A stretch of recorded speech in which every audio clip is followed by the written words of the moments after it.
Good morning. How you doing, Scholar? Good to see you, dude. Man, I'm a little under the weather. I feel like I'm in a fog today. I tell you what. So I'm a little sniffling. Alright, we've made it to the Frost Gate, which is the next mission. And the Frost Gate actually is going to lead to the outpost here. Where are the henchmen? There they are. Alright, let's grab Elysia, Orion, and Claude.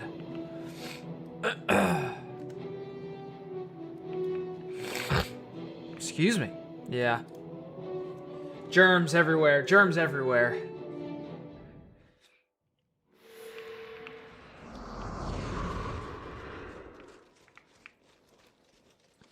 I know, I always try to have like hand sanitizer with me at the shows to constantly be sanitizing and stuff. A lot of handshakes.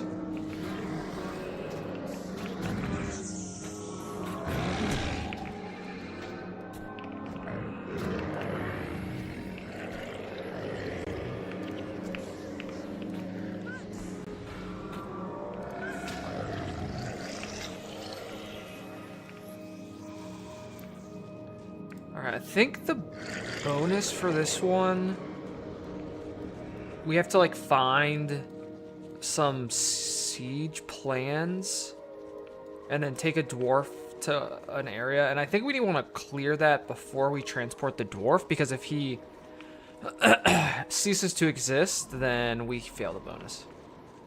Oh, whoops. Let me turn the timer off, my bad. Boop. Thank you.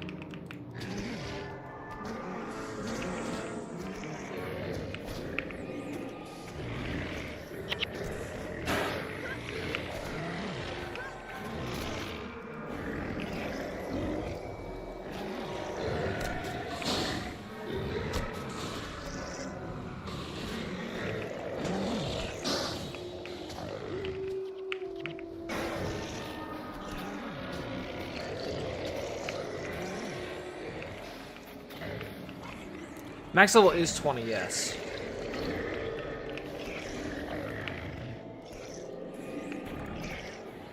And then the game just becomes around like the strategy of builds and stuff. And collecting new skills and new elite skills and runes and insignias to power up.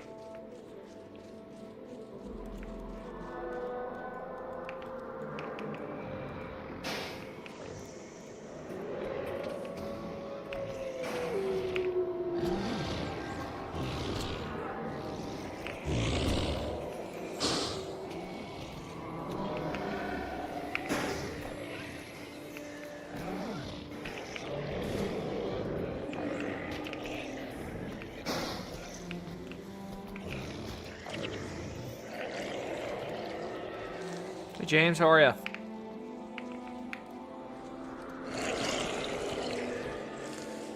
Glitter, hello, hello. Ghoulie. What's everyone doing today? Happy Monday. Everyone's favorite day of the week, right?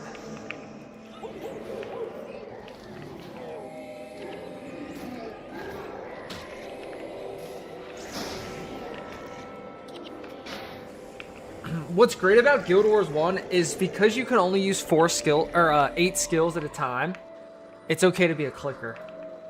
This is why I'm a clicker in MMOs, because my main learning to talk, it's tough. My main MMO was Guild Wars 1, and there's only 8 skills to deal with at a time, and it's easy to click them.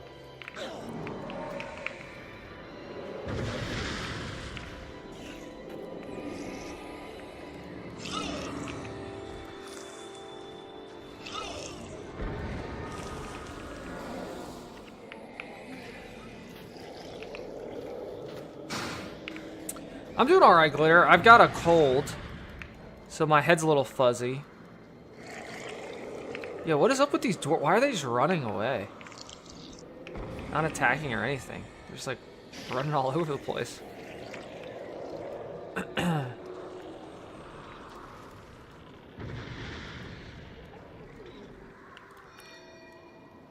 So we're basically escorting the prince and the refugees like through the mountains. They're on a different path, and so we're clearing the way for them.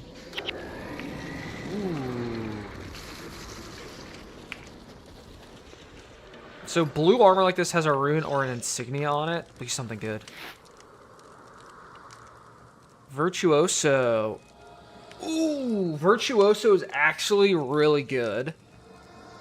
Armor plus 15 while activating skills. Minor energy storage is for elementalists, so I don't really care about that one as much.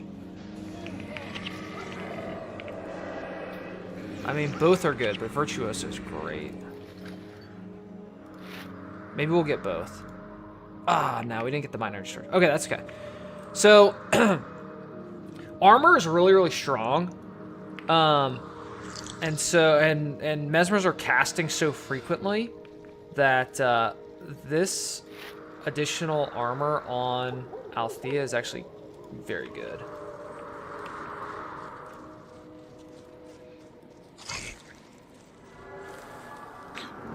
Because you're being a hoarder. Hey, you never know when you might need something.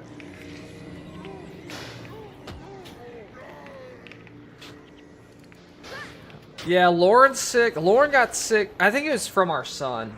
I think our son got us all sick. Because we came home from vacation. So he was sick before we went on vacation. And then my in-laws watched him while we were gone. And we came back and they had gotten sick from him. And then I think we finally got sick from him as well.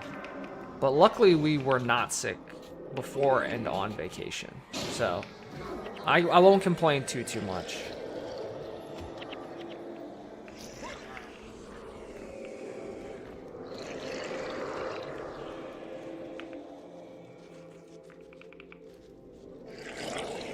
Trying to recuperate my army here.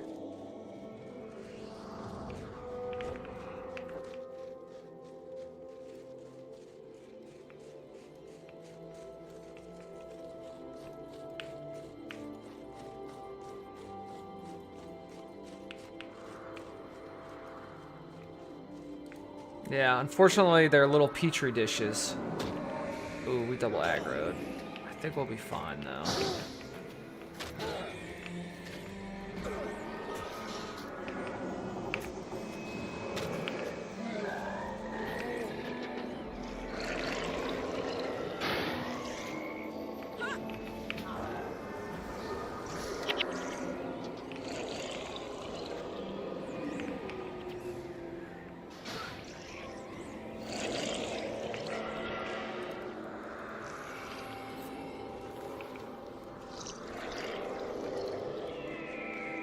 We went to St. Vincent.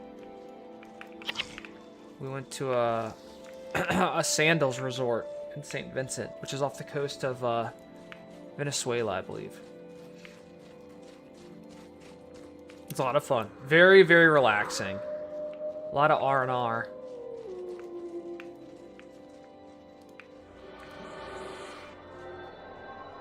So normally I'd be a little more hesitant to aggro when I knew that group was walking into them. But I feel very confident with all of our minions to body block and take a bunch of damage.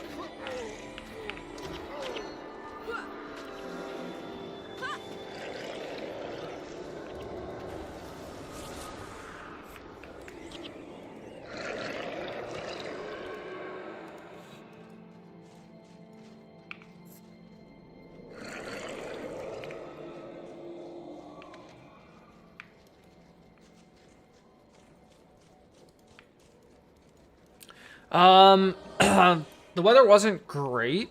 It rained a lot. But I mean, all in all, I mean, it was good though. We had enough like breaks in the rain to enjoy. I mean, we literally just sat by the pool for like 4 days straight.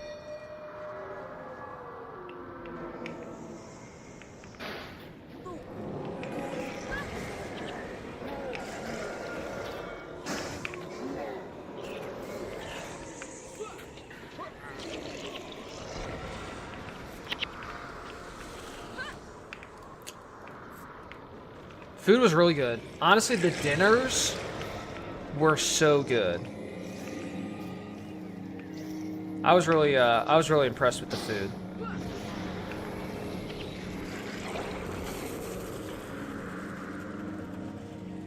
We just chilled in a cabana for 4 days.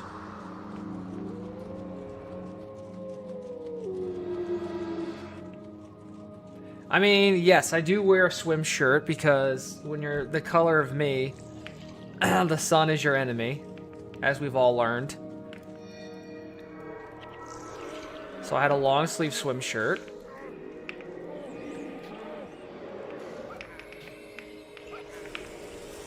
Because I preach sun safety now.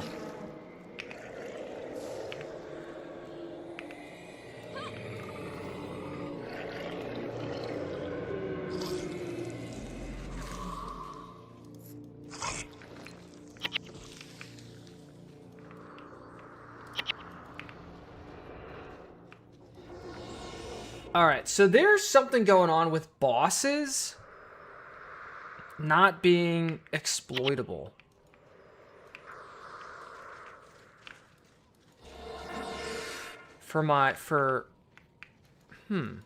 That's so strange. I wonder if that's a bug.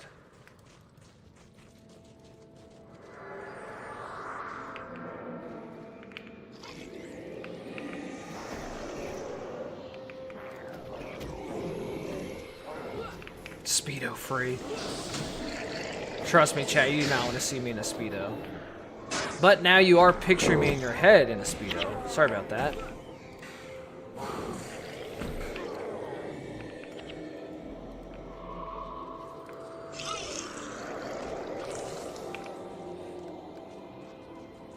Gotcha.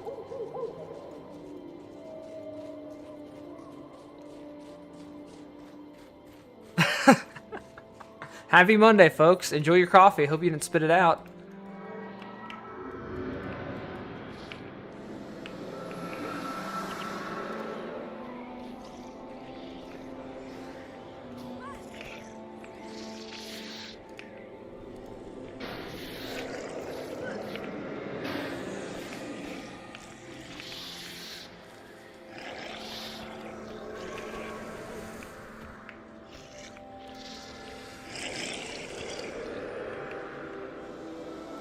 I'm gonna leave those bodies here and use them on our way back.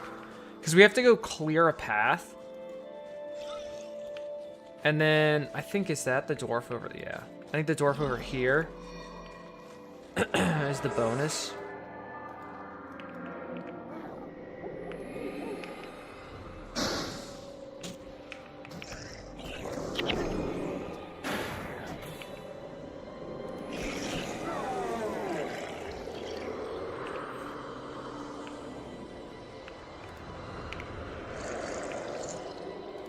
I don't have my weaker salvage kit.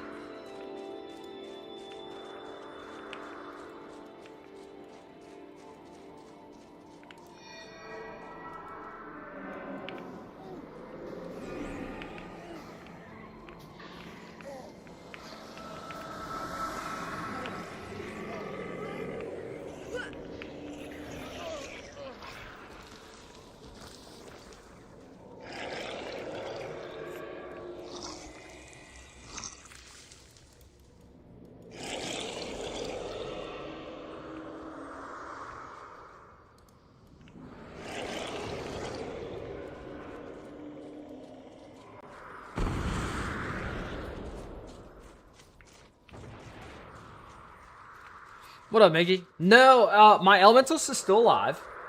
But I wanted to play a Necromancer instead because they buffed Necro minions and made it a lot smoother gameplay. And so I made a Necro and got to the point we were at on the Elementalist. And here we are. But yeah, Elementalist is still alive. So kind of a backup hardcore character. Oh, this is tough. Okay, we aggroed too much stuff. We gotta back out. This one spot is like the only tricky part of this mission. Because they have a bunch of healers. So we need to like drag him away from the healers.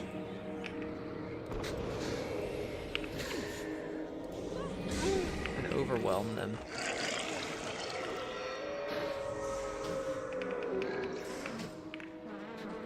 They have like 4 healers, so it's like just overwhelming how much healing they're doing.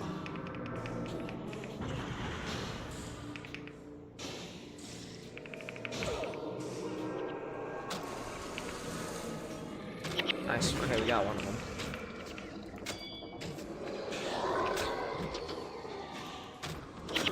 Oh, jeez. No, no, no, no, no, no. Spooky chat.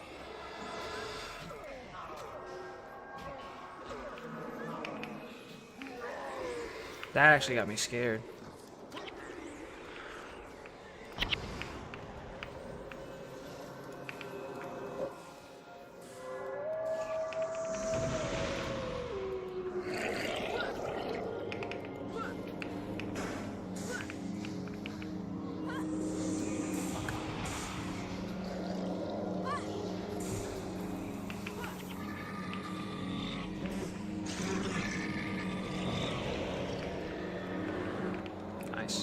Alright, we just needed to wipe out all of those guys because we have to bring an NPC through here.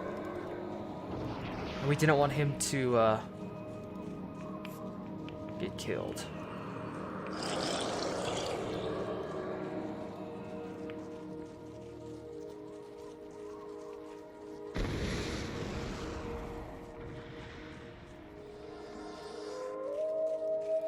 Must be nice, Scholar, to be able to tan. Maggie's living the life. Stayed home and played games all weekend.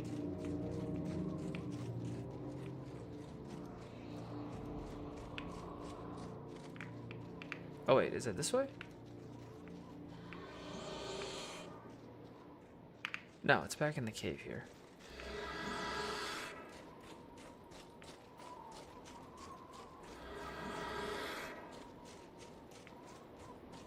What up, Fox? Thanks for joining in at work.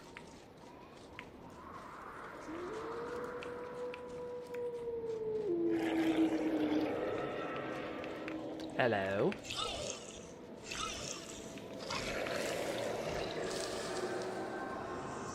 Scholar, don't be a snitch.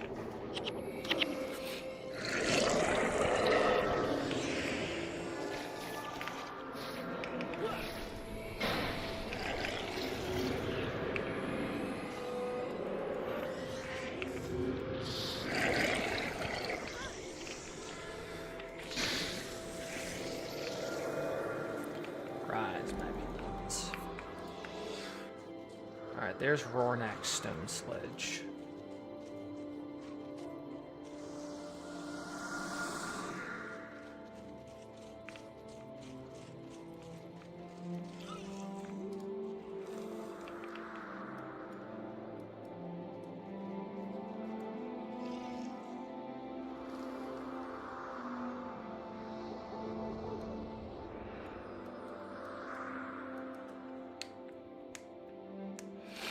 Alright, so we have to take him to the decrepit ballista so he can fix it and blast open the doors for us.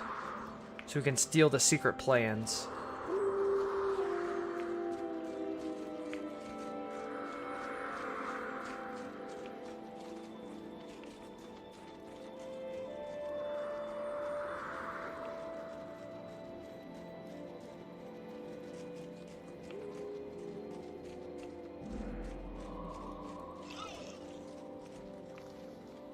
Rip my minions.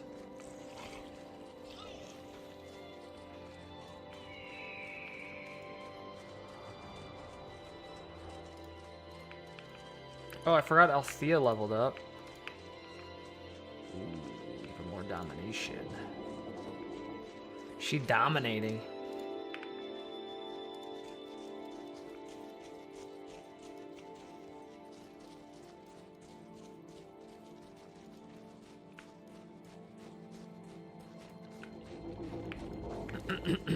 So the reason we cleared the path first, as I was talking about, was because if Rornak dies, we can't do the bonus. And so it's safer to come and clear out all the enemies before you go and grab him to escort him.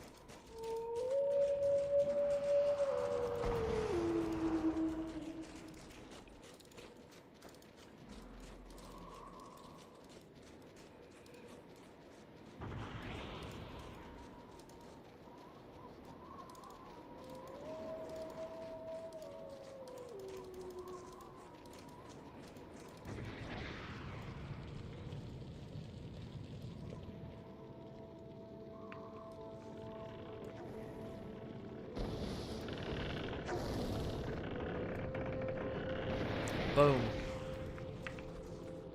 And we go in there. I think there's a boss. We kill them and we take the secret plans, and that's the... And then I think we have to bring him back here to this guy. And that's the bonus. The event was good. I mean, it was fun to play. I'll be honest, not a ton of people showed up. But I played 2 matches against Will and then 3 other matches against people who came to the event. All right, we have to get through this, so let's wait for it to fire. Run. If we get hit, we don't die automatically, but we take a lot of damage. You see that? The whole team got hit.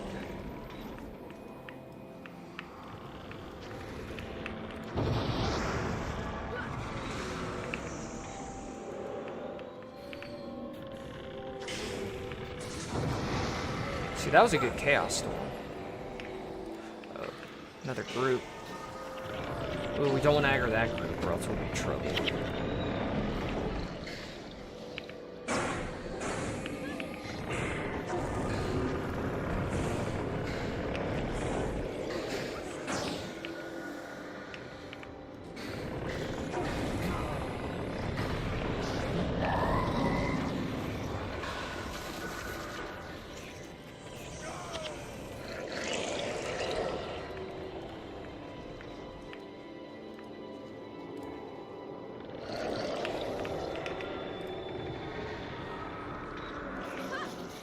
Little Scholar wants to learn how to play. Honestly, it's pretty straightforward. Like, it didn't seem too crazy.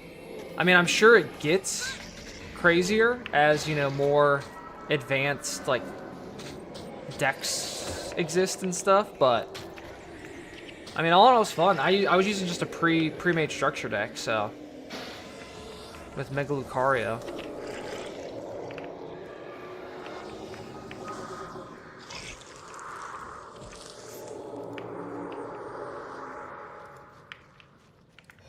A lot of ice golems, and they don't leave corpses, so we can't raise minions from them.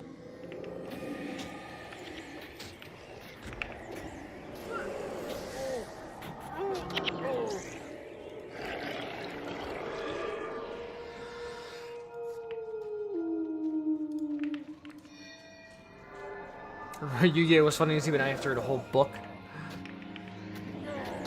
Yeah, I mean, there's like an entire book on each card, right?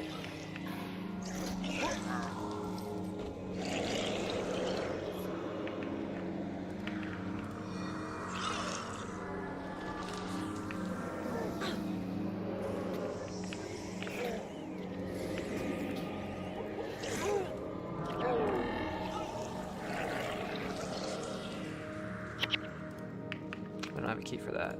This is the chest with the plans. Oh, it's a bundle. It's not an item in my inventory. Which is annoying because bundles slow you down a little bit. So I have to bring this bundle back to the dwarf. I have 3 minions. I'm gonna go ahead and take out this group while I have minions. Because this Bucknar Rune Guard, that's a boss.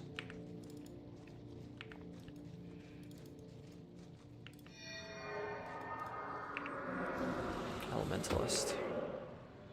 Water Ellie.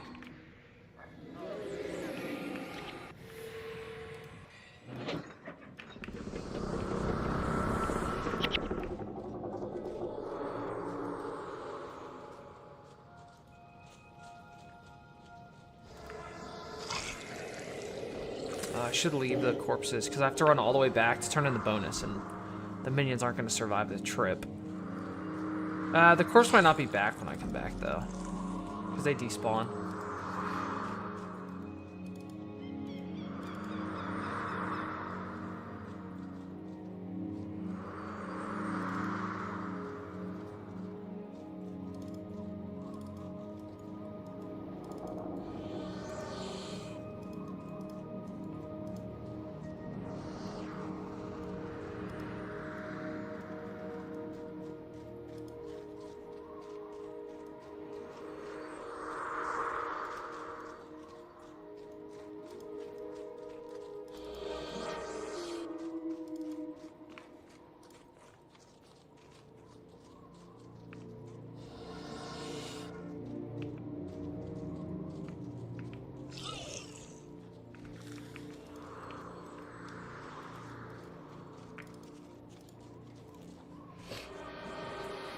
Alright, bonus complete.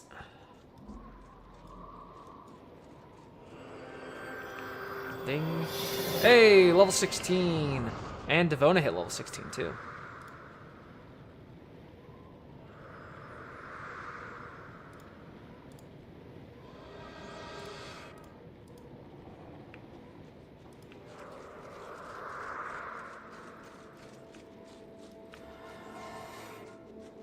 Where in Phoenix? I'm not sure. I'm not sure where the venue is.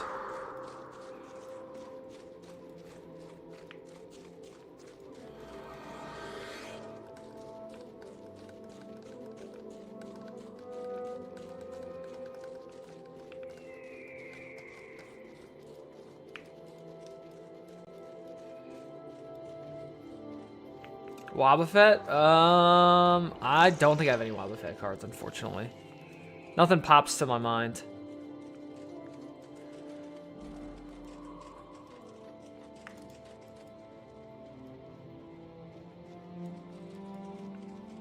Alright, let's pick up some of this gold.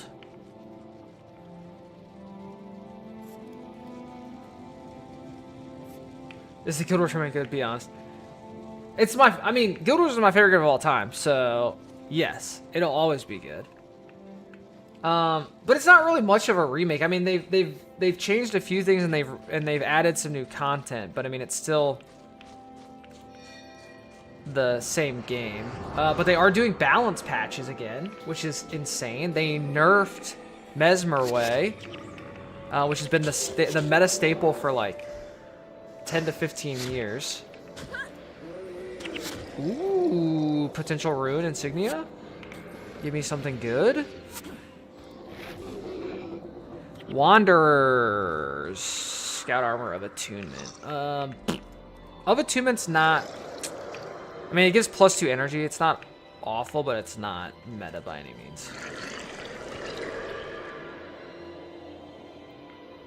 No, so... Hardcore Ironman is a thing they've added called Melandri's Accord and Dumb's Covenant. Which is can't die, can't trade with people, can't use the bank, can only use skills this specific character has unlocked for like your heroes and stuff. Can't buy things from like rune traders or material traders. So self-found.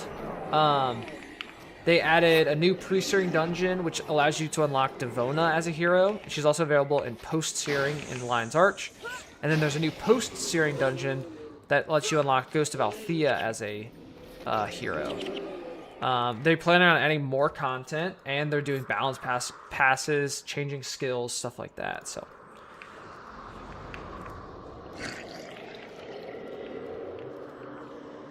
I'll grab some minions here.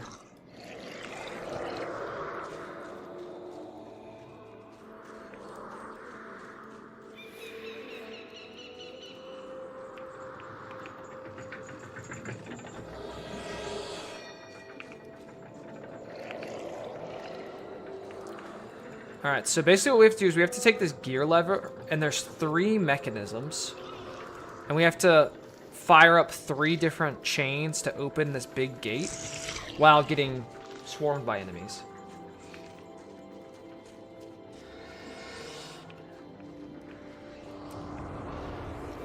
The fact they're putting even this much focus into Guild Wars 1 makes me worry people are going to hate Guild Wars. I don't know. I mean, Guild Wars 2 was already so different from Guild Wars 1. I think ArenaNet just likes to try new things. And they've said Guild Wars 3 is going to be somewhere in between Guild Wars 1 and Guild Wars 3 as far as gameplay goes. I'd like it to be more like Guild Wars 1. But we'll see. I love seeing Guild Wars 1 get updates. I love it. I couldn't ask for anything more.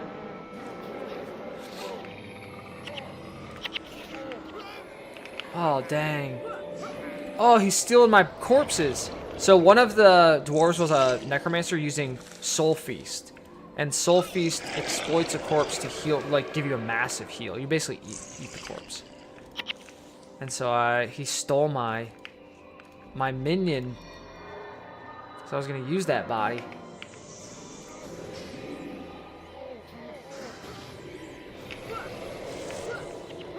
Oh, nice. Althea interrupted him from using Soul Feast. Alright, so go ahead and activate this mechanism.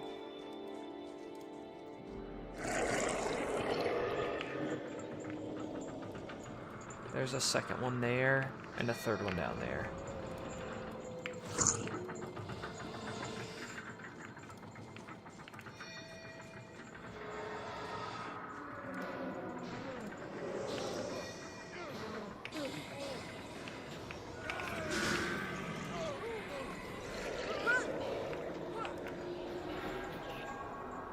This part can be a little tricky, but I feel good with our minions, because like these groups keep coming out here,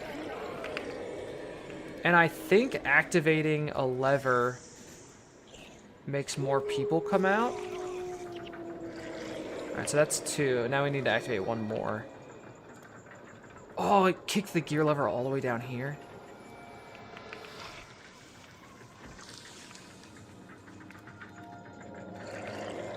We got a good minion army. All right, another group's coming. I think they come down this, and then there's a group here.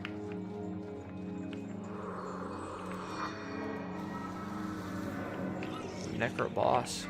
Get deleted.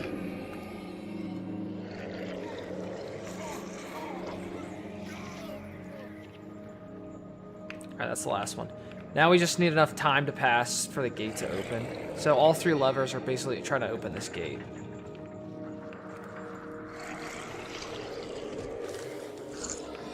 So this mission can be a little tricky if you've never done it before, because you might come in here and not know like that more guys are gonna spawn. Like you just saw 2 guys just came from this way, 3 people came from this way, and you might end up getting a little overwhelmed.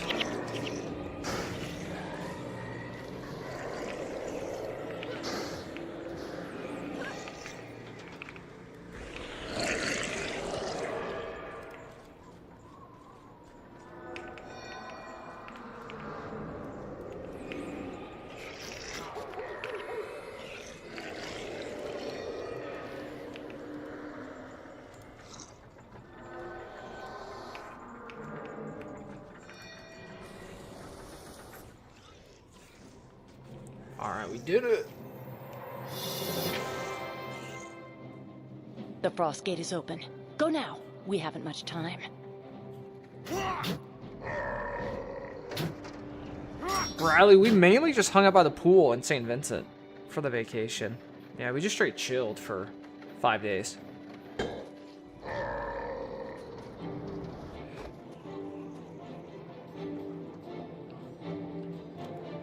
Prince Rourke is so valiant. I hope nothing bad happens to him.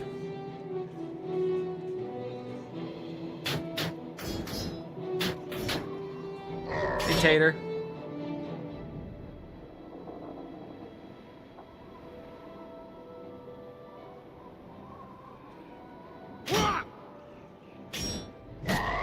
I'm doing good. How are you, Tater?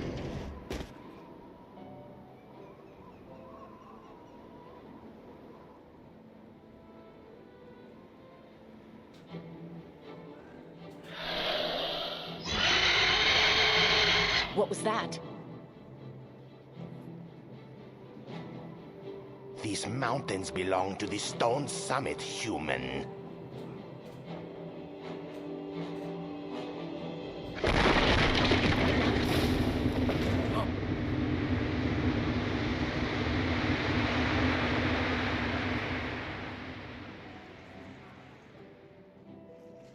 Rurik, no! You cannot save me. Get them to Kryta. Hurry, go!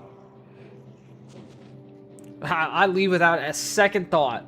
Alright, Rourke, peace. Your punishment for trespassing is death. Rest in peace, my Rourke. He got sliced by a stone summit.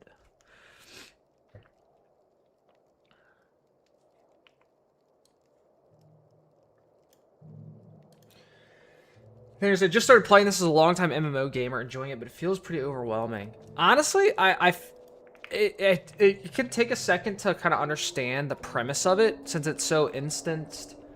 And it's less about gear and more about like unlocking new skills and stuff for new builds. But I just recommend sticking with it. Try to follow along like to the main quests that you get.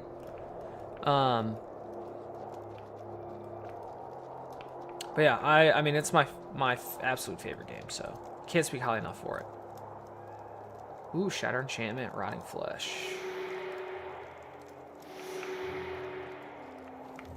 Alright, I think those are the only two quests for now.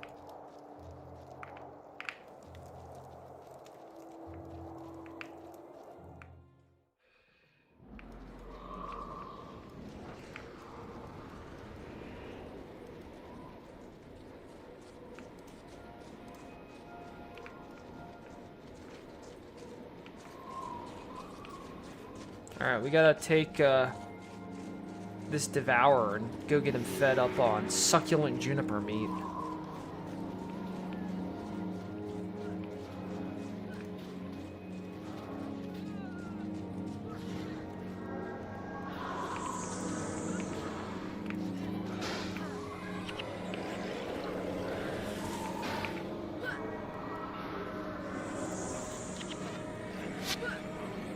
Oh, I forgot to clean up my inventory. I think I'm okay, though. How we looking? We're good, we're good. We got space. There's still PvP. I don't know how super active it is. I'm assuming it's more active than it's been with, like, the resurgence that's been happening.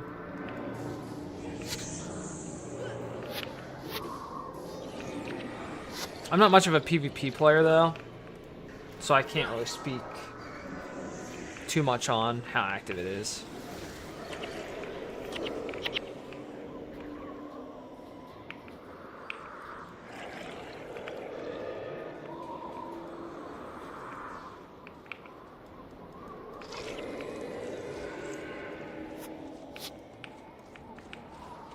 Alright, there's all the succulent junipers.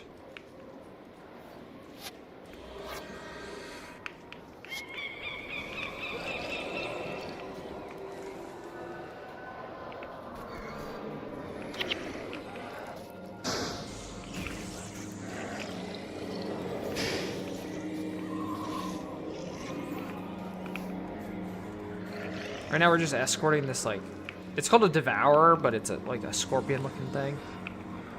We need to take out these junipers for them to hopefully drop meat for him to eat.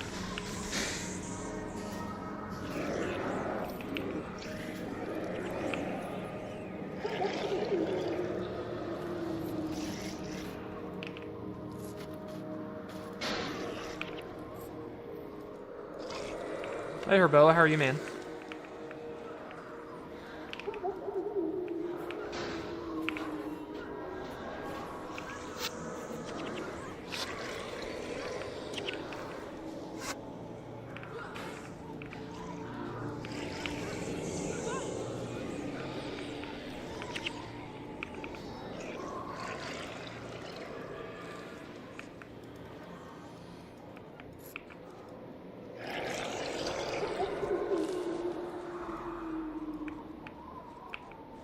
Alright, time to wipe out these junipers.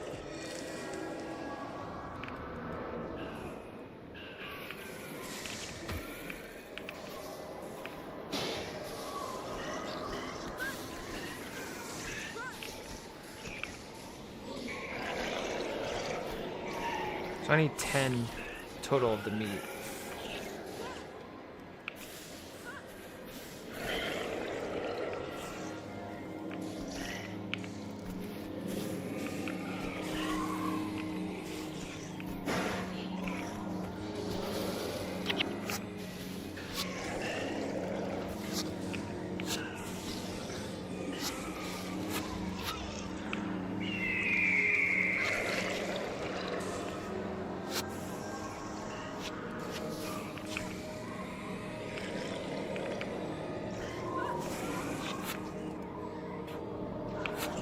How many is that? 7? 8? 9, 10. Perfect.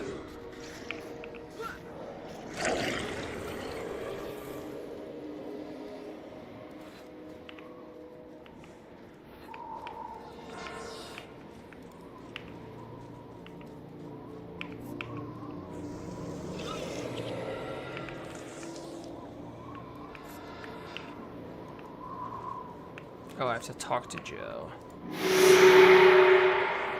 That's loud.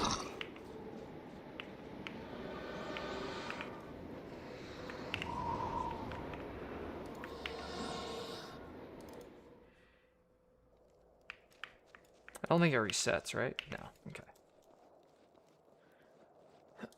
End game comment. There are dungeons. There's hard mode.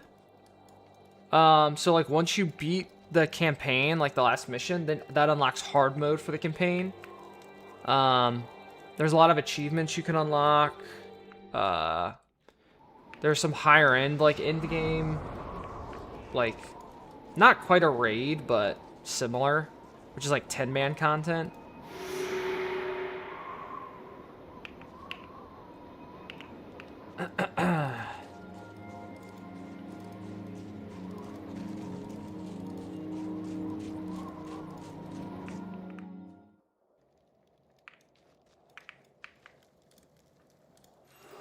Alright, we unlock Shatter Enchantment.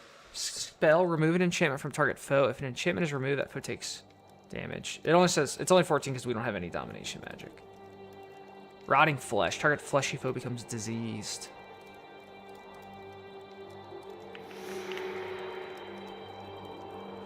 Would I put Shatter Enchantment on them?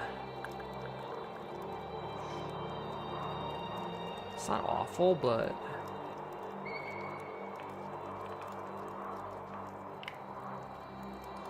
what do I replace it with? Maybe get rid of Resurrection Signet.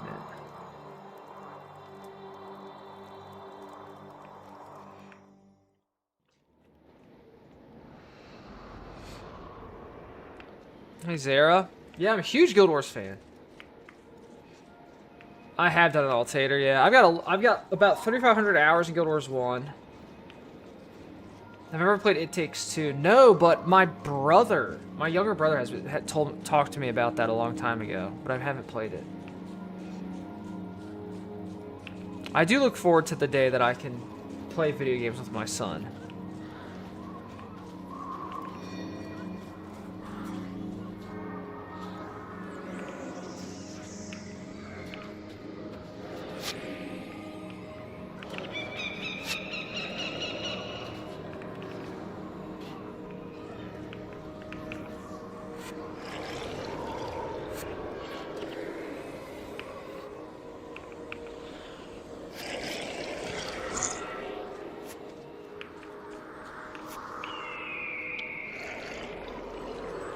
Alright, so we have to go find some deserters. I wish we were finding not deserters. They're way up here. And actually, once we finish that, we're gonna go into this zone up here. You can see the little portal. And we're gonna go all the way to this little portal because there's another outpost right up there. And there's a skill trainer who might have some skills we don't have yet.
Also, as far as like in-game goes, it's a lot of fun just coming up with new team builds because eventually you'll have a full 8-man party with heroes. And heroes are like more advanced henchmen that you get to set like their skills and their build. So you can choose which skills they're using and their attributes and stuff.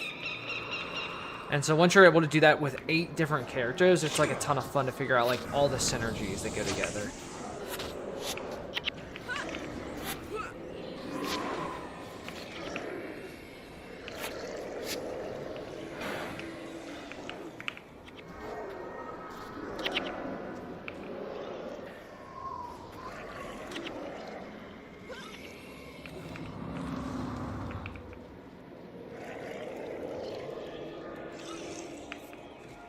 There's also prestige armor.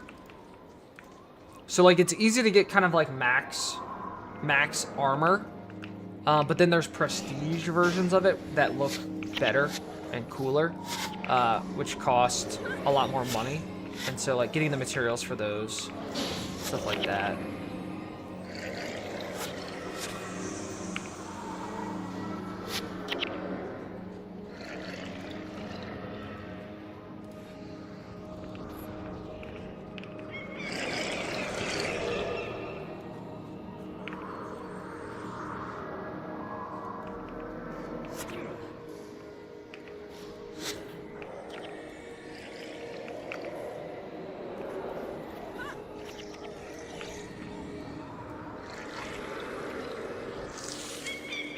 These deserters got far.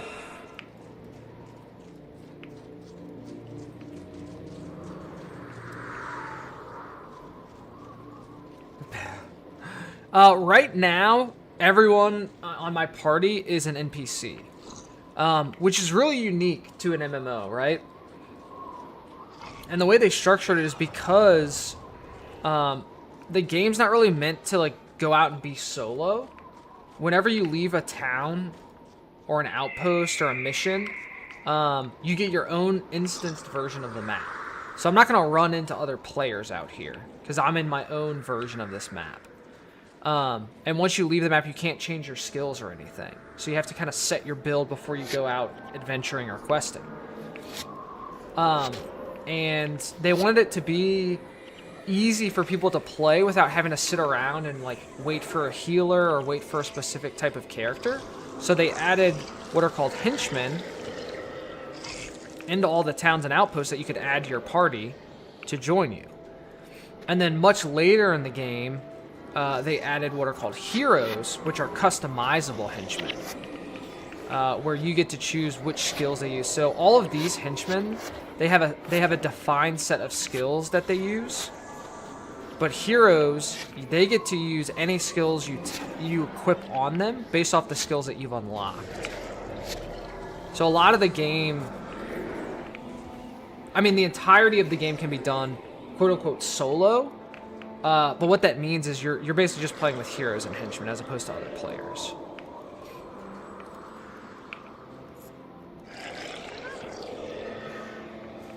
They are paid. They are paid because when gold drops and I pick it up, they get a cut of it. I only get a piece of the gold drops because it's split evenly across your whole team. So technically, yes, the henchmen and heroes are paid. Yes, everyone is dual class. That's a really cool system in Guild Wars 1. You have a primary class which defines your looks, the armor you can wear, your primary attributes, and then you can choose a secondary class, and you can use any skills from the secondary class. So you can come up with tons of different like cool build combinations.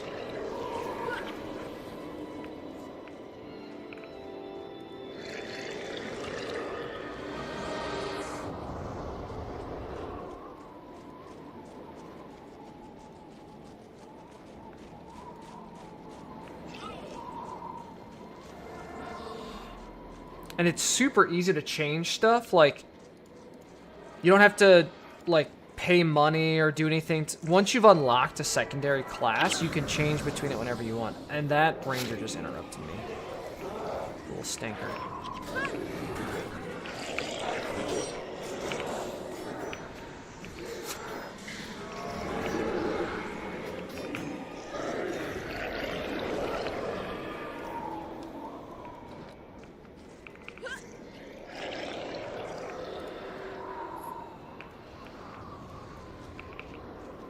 Crimson Puff, thanks so much for the Twitch Prime.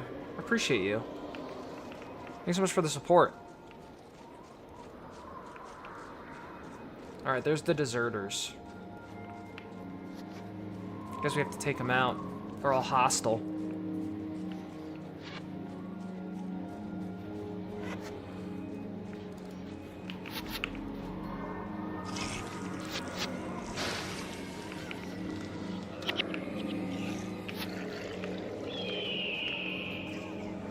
They got their hands full with some centaurs. We snuck up on them. Oh, I appreciate it, Crimson. Thanks so much.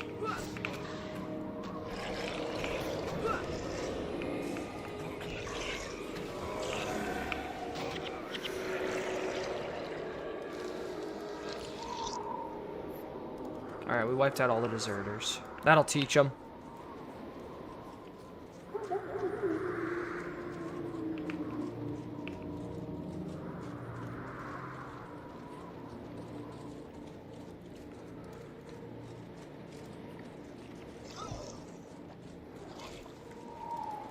Alright, now we're going to go through this portal over here to go into this other zone.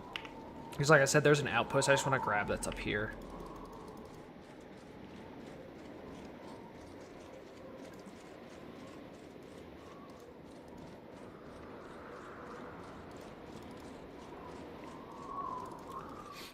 You're welcome, Gigi.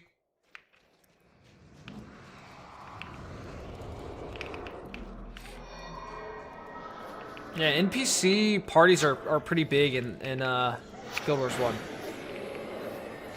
It's kind of like one of its defining characteristics, actually.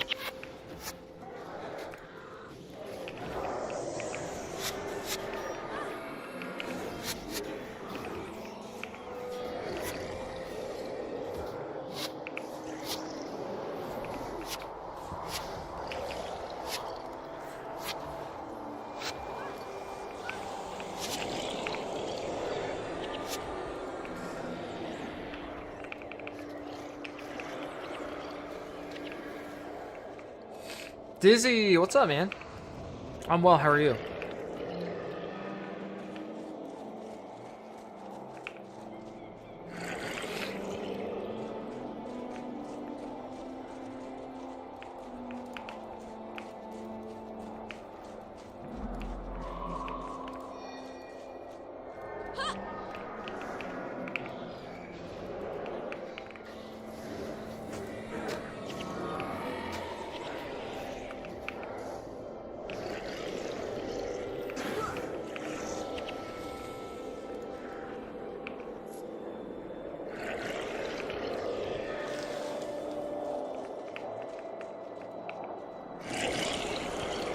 Oh, Dizzy, I'm sorry to hear that. Died on your level 37 hardcore World of Warcraft character. Oh, fell off a cliff running from mobs. Oof. Fall deaths? Oh, those feel so bad. Those feel so bad.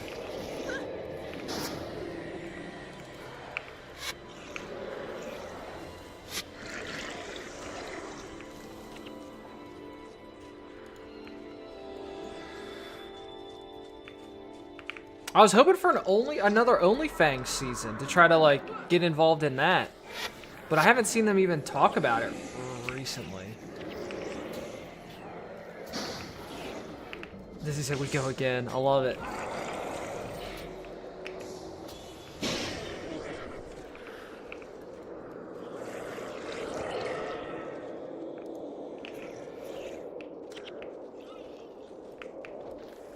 So does Too Busy.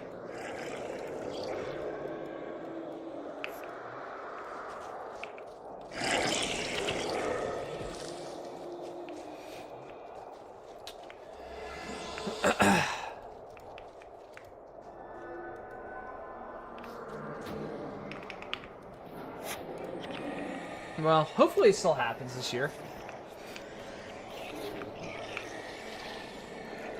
Because what was the plan? They were going to use, like, an unofficial hardcore add-on for Burning Crusade.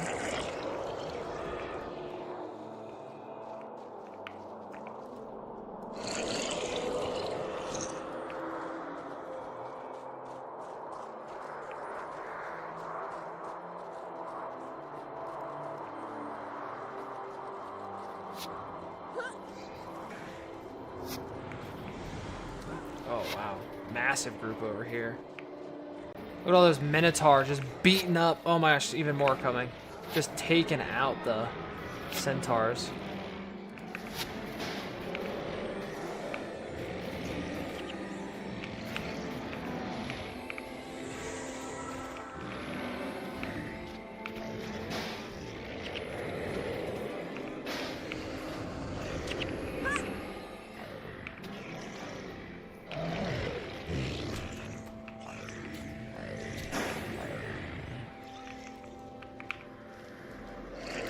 Yeah, I'd also heard the Horde vs. Alliance thing too.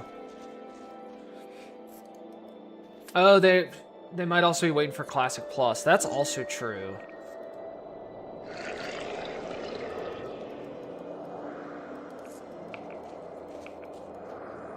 And if anyone has insider info on Classic Plus, it's probably those guys, right?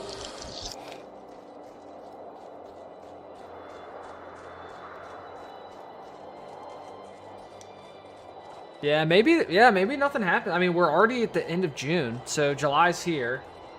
So they might just wait.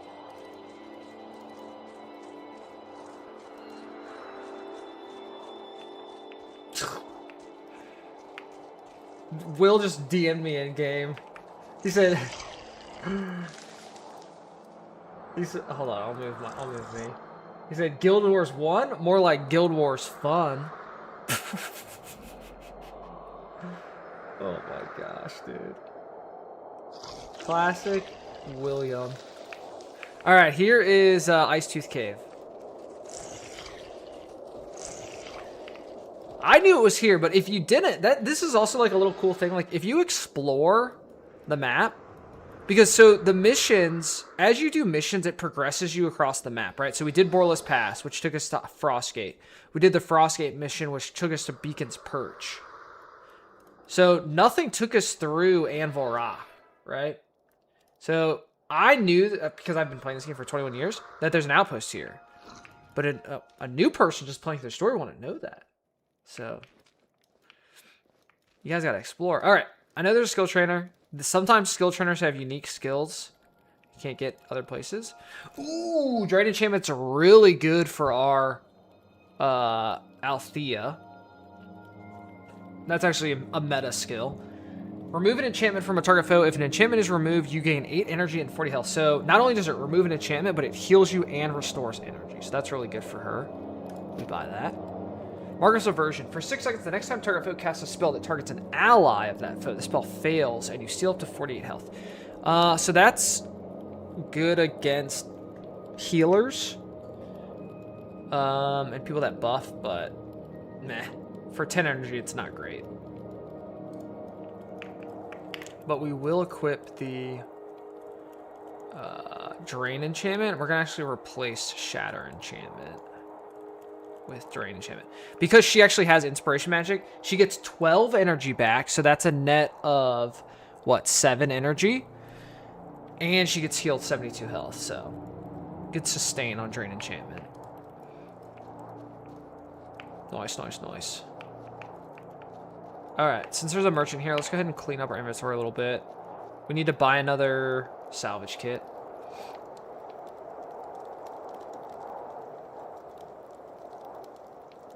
Yeah, Reforge is great. I mean, just the fact that they made Devona a hero you can unlock in pre-searing is wild. Ghost of Althea as a hero. So you're able to get 2 heroes before you even leave Ascalon. Ghost of Althea is only post-searing, but she's post-searing Ascalon. So you get her from a dungeon, a new dungeon right outside Pick and Square.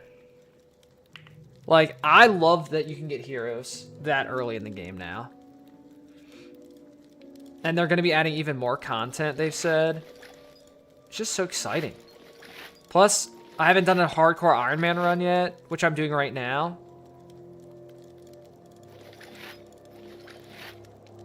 And I love the fact that my heroes are restricted to only skills that I've gotten on this character. Because I literally have every skill in the game, right, on my account. So, on a normal character, on a non-Melandru or hardcore Iron Man, my heroes, as soon as I get them, have access to every skill in the game. But now, I have to hunt down the elite skills I want my heroes to be able to use, which is actually really fun.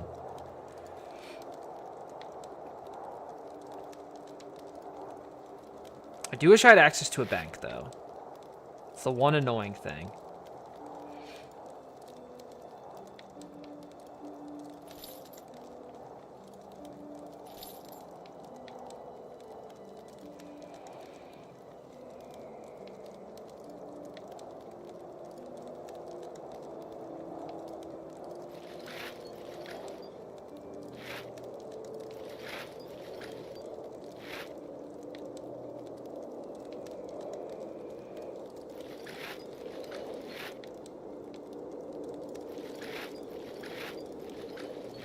So I'm salvaging all this stuff for materials because armor, what's different from World of Warcraft is armor doesn't drop. Like, things that you equip do not drop from enemies. Things you can salvage do. And then you get these materials and you use the materials to make armor. So you're not buying and selling armor like between characters or anything. You're crafting armor for your character. What can drop are unidentified pieces of armor that when you identify them, they either have an insignia or a rune or both on them. So this piece of armor that dropped, that we identified, has a Wanderer's insignia. So the prefix is the insignia and the suffix, the thing on the end, is the rune. And these are things you equip to your armor to like make it even better. So it could be stat upgrade. So you can get a rune that increases your attribute, right? Superior rune adds +3, major rune adds +2, minor rune adds +1. You can get vigor runes, which add health. You can get runes that add armor based off specific conditions. We did find a prodigy insignia, or excuse me, a virtuoso's insignia, which is actually not good. We want prodigies, I think. But virtuoso gives armor +15 while activating skills, which is a mesmer one. So whenever Althea is activating a skill, she has +15 armor. So that's how you kind of upgrade your stuff. All of that said, as a hardcore Iron Man, I can't buy the runes and insignias from the merchants. I have to find them myself. For a Necro, I want either a staff or a wand and offhand. So staves are two-handed weapons. Wands are one-handed that you can equip an offhand. You want something called 2020 items. And what that means is the max, if you look at my staff, it has halves skill recharge of spells, chance 11%. So every time I cast a spell, I have a 11% chance that the recharge of it is cut in half. And then every time I cast a death magic specific spell, so halves casting time of death magic, I have a 12% chance that it only takes me half the amount of time to cast it as normal. The best items usually, depending on your build, are a wand and an offhand that both give you a 20% chance of a skill recharge and a half casting time. And so add it up. So if I have a 20% casting time and a 20% recharge reduction on my wand, and a 20% chance and a 20% chance on my offhand, I have a 40% chance for both, right? So 40% chance for skill recharge, 40% chance for casting time reduction. That's what a 40-40 set is called. And usually it's tailored specifically to an attribute. So skill recharge is global. Casting time is usually specific to a specific attribute. So if I am a minion master, which uses death magic, I want 20% recharge on wand and offhand, and then 20% casting time of death magic skills on both my wand and offhand, which would be 40/40. Welcome to my TED Talk.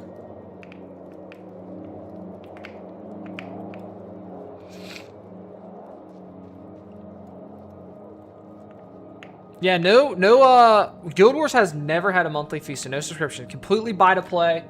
I think the base price for the full game is $20.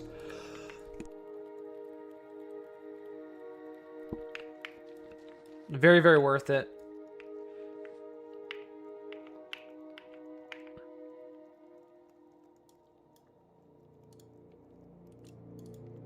All right. Hop back to Beacon's Perch. Turn in our quest for the deserters. Unlock Inspired Hex and Strip Enchantment. Strip Enchantment's not bad. But we're not... It's better if you have like higher blood magic so you can remove multiple enchantments. But removing one enchantment for 33 health, probably not something I'm going to end up using. But maybe a hero. Hero could use it in the future. Once we get Necro heroes.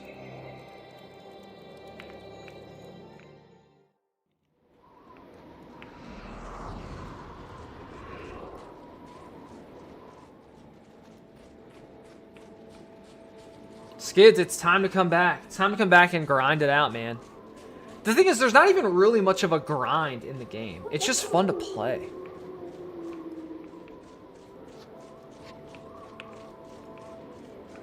Will, that's kind of... The thing is, you're restricted based off how many bodies there are. Usually, there's not enough bodies to sustain more than 1 or 2 Necro summoning minions. But...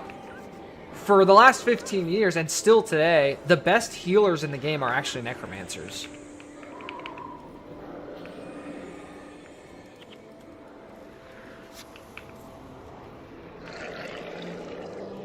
Mainly because of Soul Reaping. Because Soul Reaping is a Necromancer primary passive, and every time something dies nearby the Necro, they get energy back.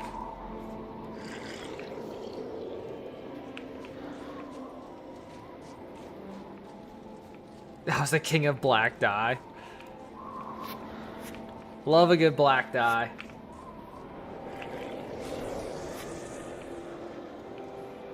But listen to this. Back in the day, there was a PvP build called a Minion Factory. This was before they nerfed minions. So it used to be the amount of minions you could control was unlimited. There was no cap.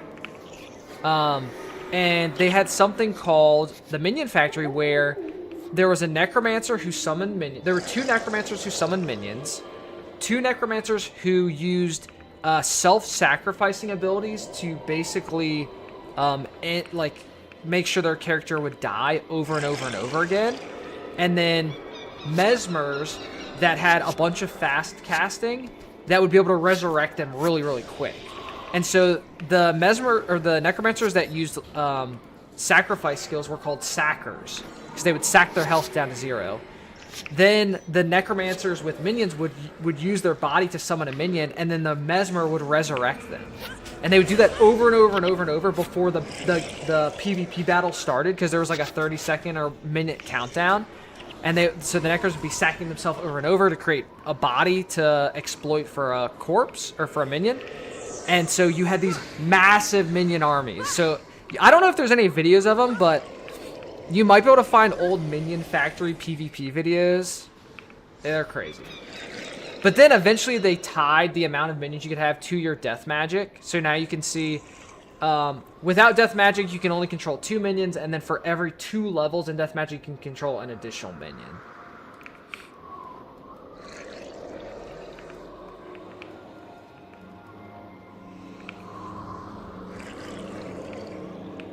Yes, I played a Resmer, which was a Mesmer who had a bunch of fast casting and resurrection. I played a Resmer on a Minion Factory back in the day.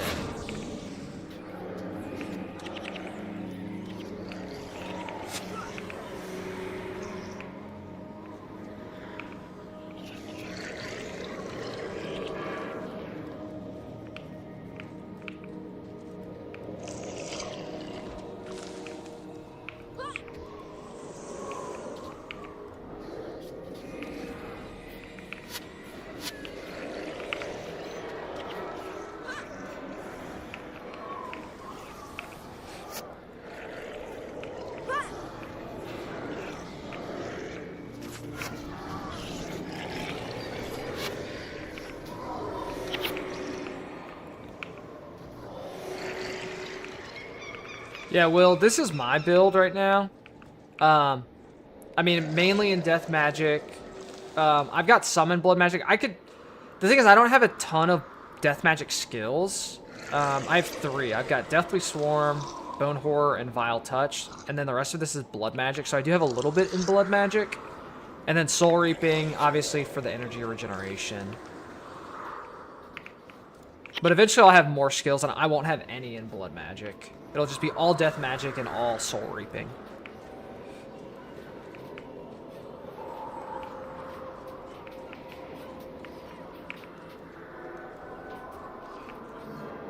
I think my cap is 7 right now. Yeah, my cap is 7.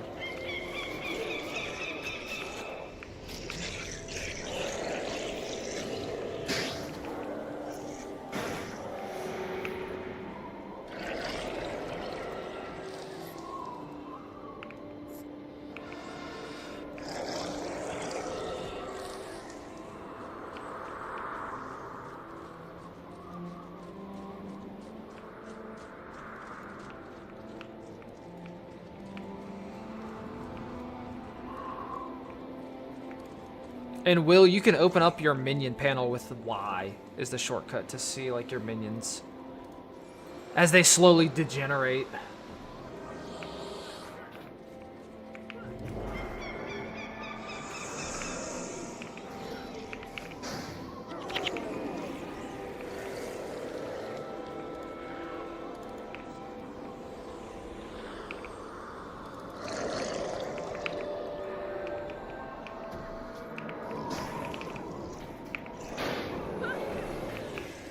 Those degen minions. Ain't that the truth? Tabby, what's up? Sorry, I just saw your message on YouTube. What question do you have about Guild Wars 1?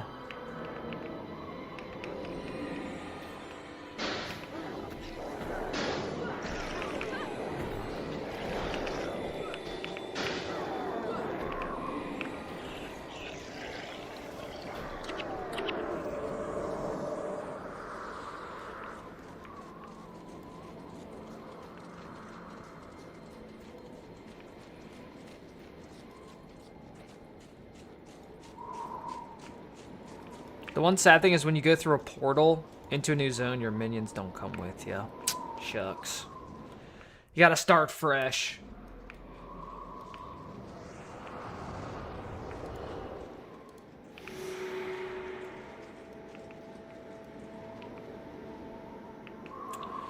Most YouTubers I've seen only play ranged DPS. Is playing frontline tank not viable? Actually, frontline melee is better if you're playing with heroes and henchmen, because as a melee player, you can ball up like enemy groups so that your NPC, your heroes and stuff can like AoE them down. If you are playing a caster like I am, the enemies just kind of run and go and do whatever. So warriors, dervishes, assassins are all like top tier melee. No, melee is like super viable. Tanking isn't so much thing. There's no threat generation. There's no like hate or anything to or aggro that you can pull. Like there's no taunts or anything like that. But as far as tanking goes, but like being a melee like frontline person is like absolutely viable. Like I love playing warrior. I would have made a new one, but I was kind of scared as a hardcore Iron Man to be melee, because it's a lot less safe.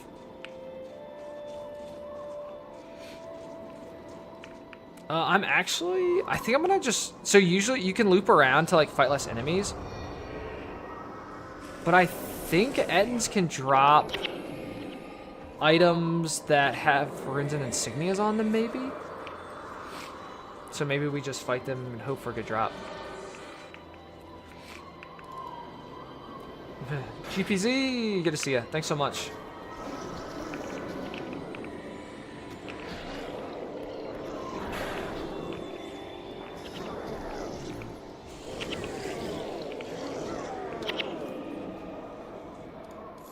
And actually, Warriors just got some nice buffs in the most recent balance patch. Yeah, Warrior is one of my absolute favorite classes. This is my very first character I ever made.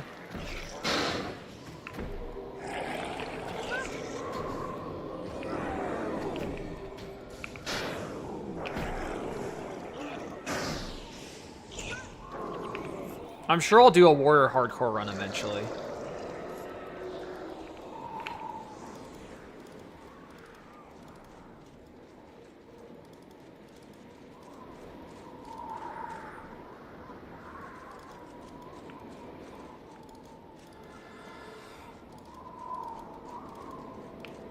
I was thinking Warriors have the coolest looking armor in the game.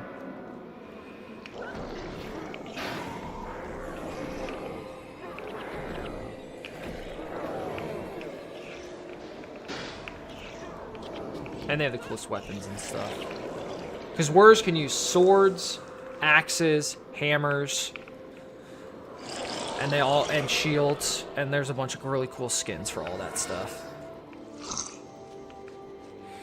I'm getting my warrior fixed by bringing Devona with me everywhere we go. She's my ride or die.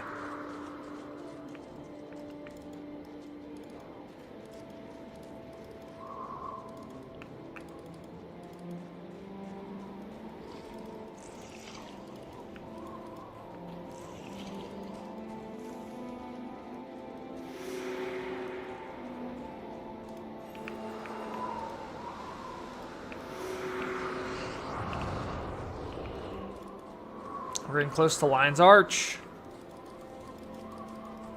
The main hub city in Prophecies.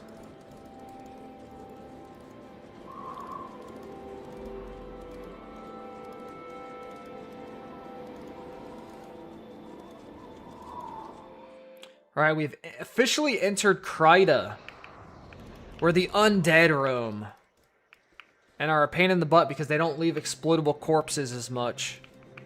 So minions aren't as good. Luckily there are ghouls, which do leave bodies. And actually the warlocks leave bodies too, so. It's not that bad, but there's a lot of like skeleton things that we'll be fighting that don't leave bodies.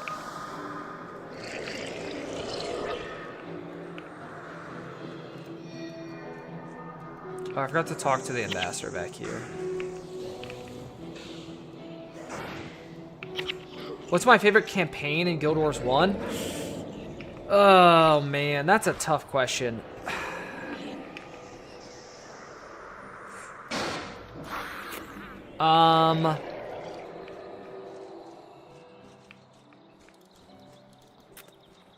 Is it Prophecy? I feel like I've played Prophecies the most, but I think if I have to be honest with myself, it's Factions. It's absolutely Factions.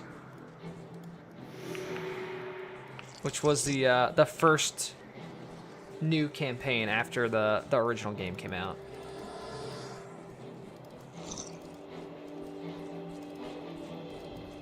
I don't know what it is about Factions that I just really liked.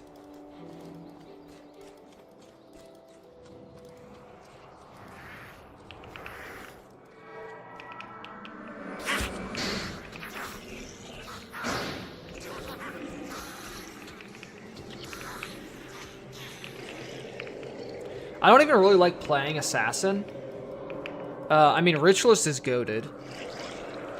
So those were the two new classes they added in factions, the Ritualist and the Assassin. Both great classes.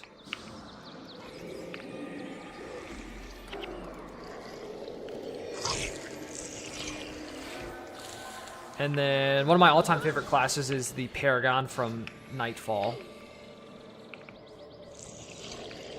My least favorite is Eye of the North.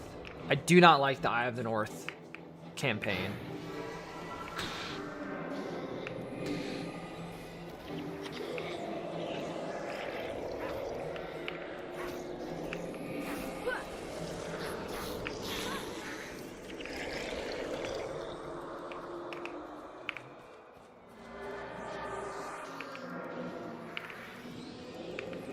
I mean, I like the heroes that you can unlock in Eye of the North, but wasn't a big fan of the actual, like, missions and stuff.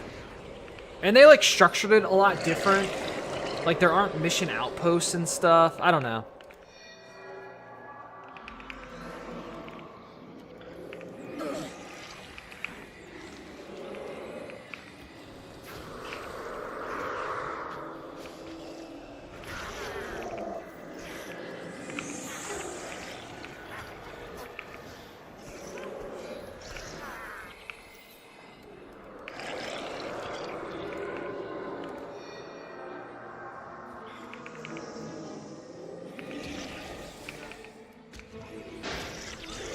So this Warlock used a spell, I don't know if you saw it, called Dark Bond, where I believe Dark Bond, as they take damage, the damage is spread across their minions. And so that's why I think Necro is a good, has casting time of Blood Magic. Okay, so here's a 2020 staff for Blood Magic. Halves the casting time of Blood Magic spells by 20%. Halves skill recharge of spells chance 20%. So if we used more Blood Magic, that would actually be a really good staff. Honestly, if that was a Death Magic instead of Blood, that would be a really, really good staff for us this early on.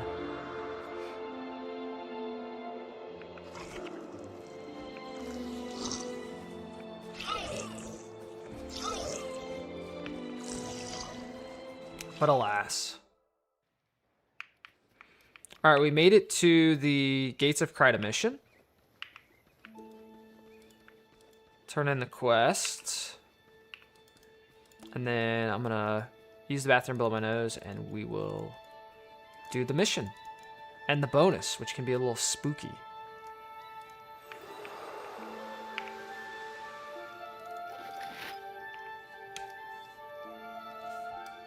BRB.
We back.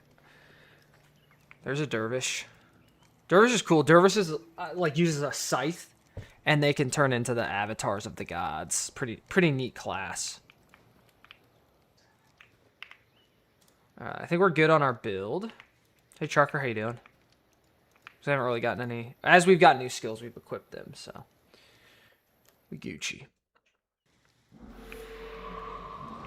I'm doing alright. Just a little under the weather. Alright, so the bonus for this mission is we have to grab Oink. And we have to escort this pig to a town. And when we do that, they're very relieved and they tell us about a secret treasure. So all these skeletons, skeletal mesmer, skeletal archer, none of these leave bodies for us to exploit. For he does though. That farmer will give us a minion. But yeah, none of the skeletons do. That's what going through Kryta can be a little tricky for minion master, just because not a lot of bodies. Little trick though, the neutral monsters you can attack if you hold control down and then use a spell. And then we use them for a body. Alright, so we talked to Oink. What up, dude? Follow me. Alright, so this is a back path, which is more dangerous than going the front way. But it's more fun. It's more of a challenge. Because you're like, oh, there's no enemies around.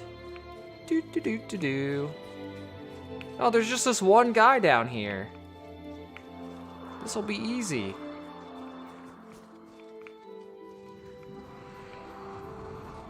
It's just this guy.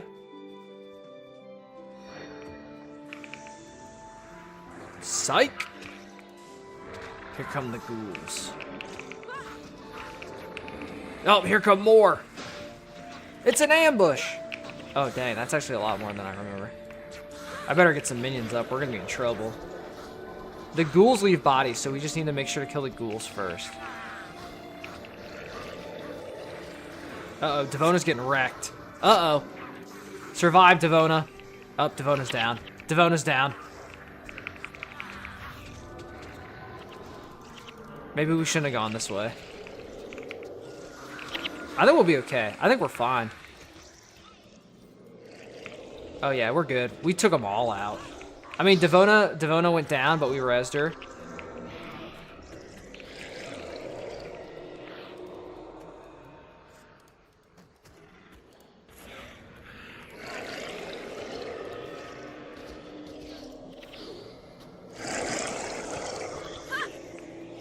So Oink is invincible. So back in the day, you could basically get Oink up to the front and body block everything. And so Oink basically would just stand here and block all the enemies from getting to you, and you just take them down.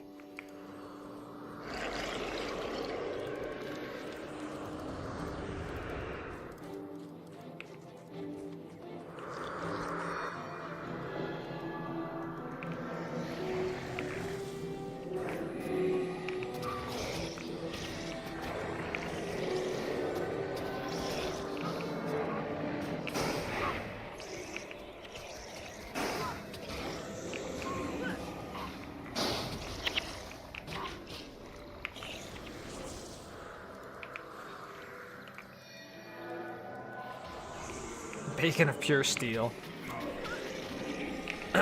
You mess with the coop, you get the Oink.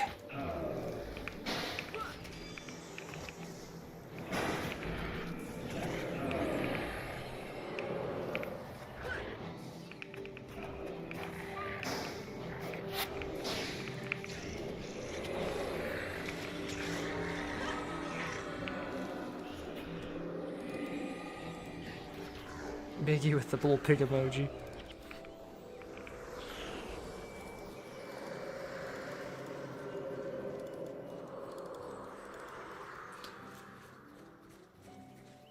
Azaki, I liked them enough that I started, like I had gotten all the way to Boreless Pass on an Elementalist, and then I had made him before they made the changes, and I was like, okay, I want to go make an Necro now.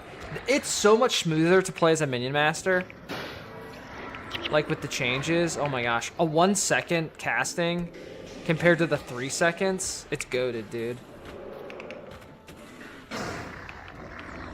Oh, dang. 17 bones. That was big. That's a lot of bones. Of course, we did just get to Kryta, where there's a ton of undead and not a lot of bodies.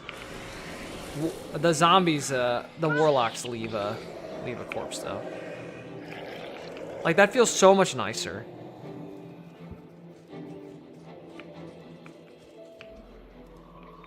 I'd be careful, because there's like a big group here.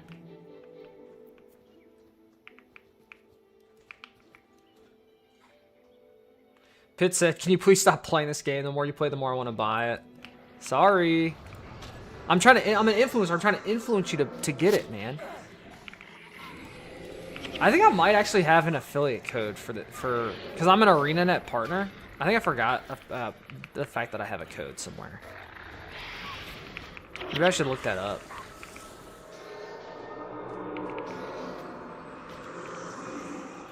I don't think it's like a discount or anything, but I think I get credit if you buy it through my affiliate link.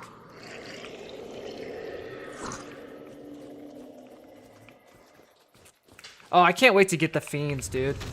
Yeah, oh, yeah, not even did they give us casting time reduction, but they gave us energy, like, they cost less to use. Like, Bone Horror's only 5 now, Fiends are only 15, down from 25. Like, it's Gucci.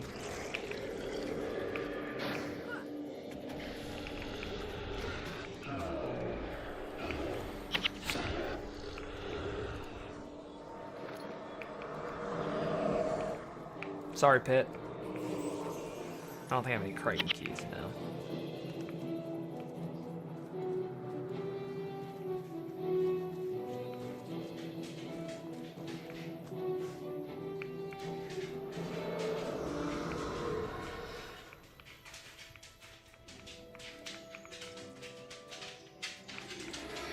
I was waiting for Elysia to heal me. She was being stingy with her heals. I'm like, girl, I'm hardcore Ironman. You better keep me alive.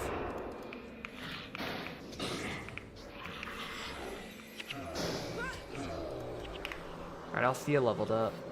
Nice, give her some more domination.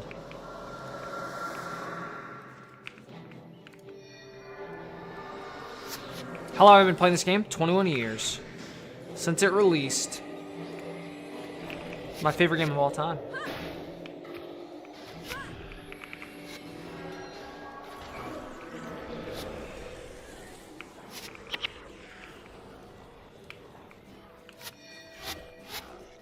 Yeah, see, whenever you receive damage, so the Dark Bond skill, whenever you receive damage, 75% of it is transferred to the nearest minion.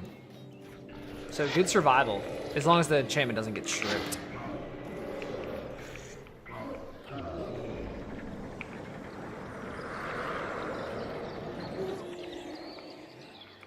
Alright, we still have Oink with us.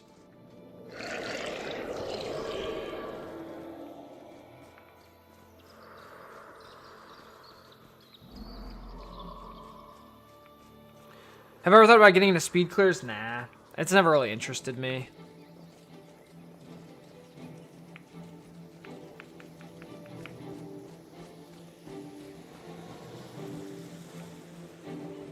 What up, Cheswick? We brought you the pig. He says, do you think my pig will be safe? Brother, I brought you Oink. Don't worry.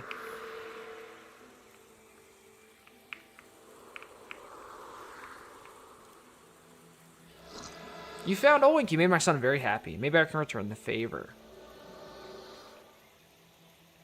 There's a shipwreck in a cove southwest of here. It looks to be an old Orion ship. If you find anything of interest down there, perhaps I can help you identify it.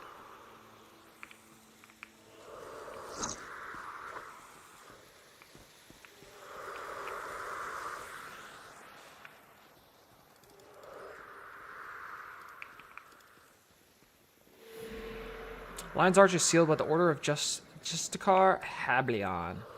Or is it just... No, Justiciar. I think it's pronounced Justiciar, but I've always just said Justicar, even though I know that's not right. But in my head, I still say Justicar.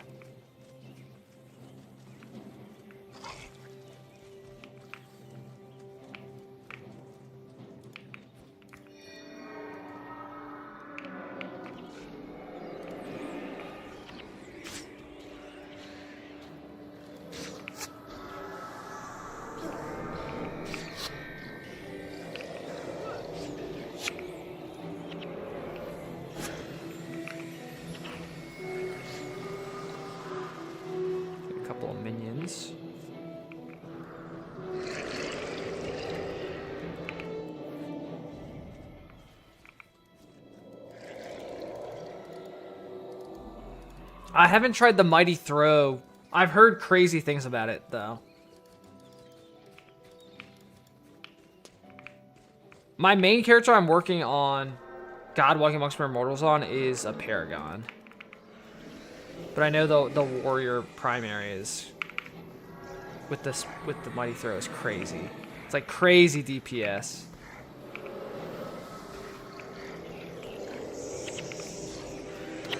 It's so fun to see like them updating skills and stuff again. Like it's wild. Sweaty Booger, what's up, man? Good to see ya.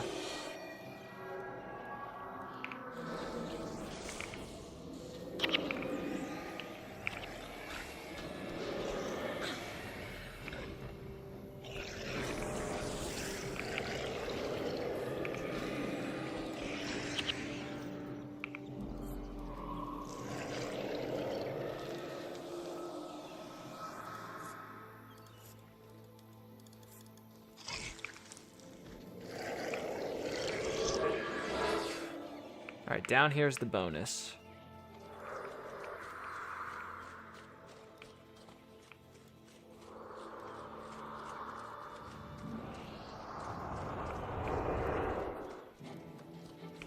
Which we want to maintain as many minions as we can, because once we get to the end and we pick up this like tablet, then some like ghosts start to spawn and they do a lot of damage. They do a lot of AoE damage.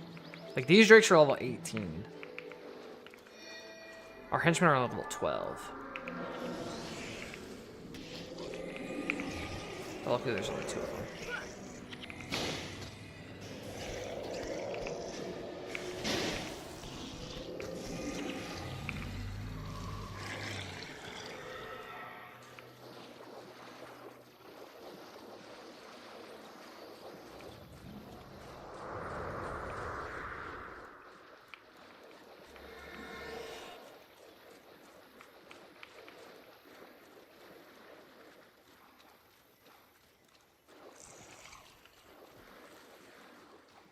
Is it really just those 2 drakes before we get to the crud?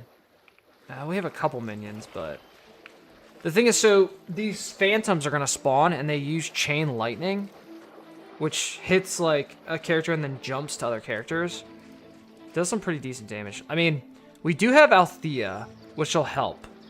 I've never had an actual good, like somewhat good Mesmer with me doing this bonus, but this bonus can be a little dangerous.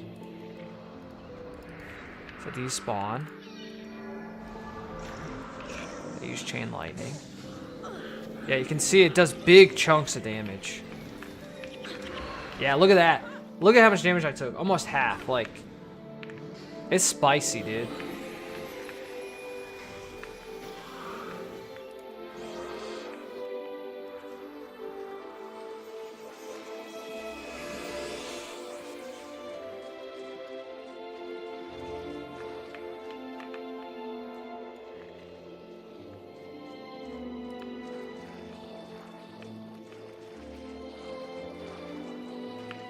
I think 3 groups. It's either 2 or 3 groups spawn.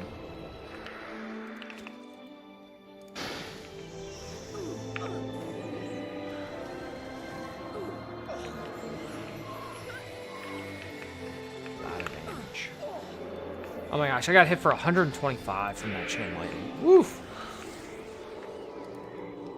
Yeah, if all 3 phantoms get their chain lightnings off, like, it's not good.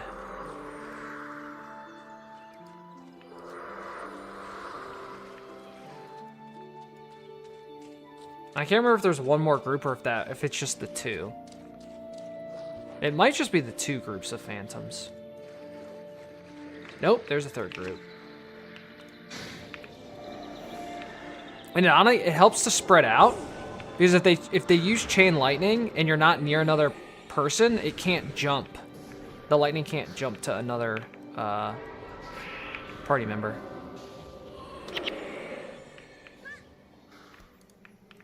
Nice. We survived.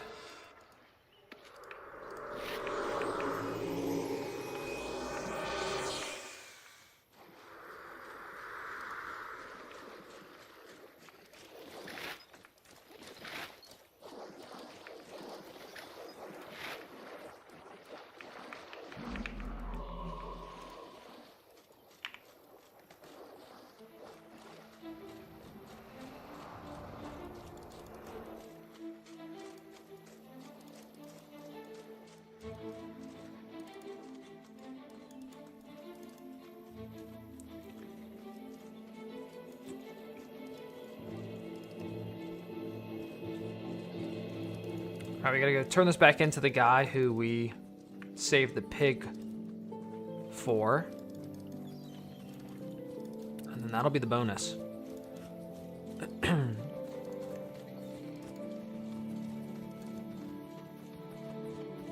I did do the new dungeon. That's how I got Ghost of Althea.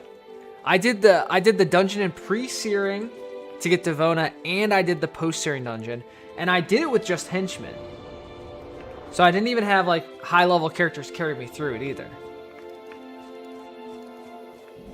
I mean, I did cheese it a little bit. I started in Yak's Bend so I could have a party of 6 with the henchmen, and I ran all the way to the dungeon to do it.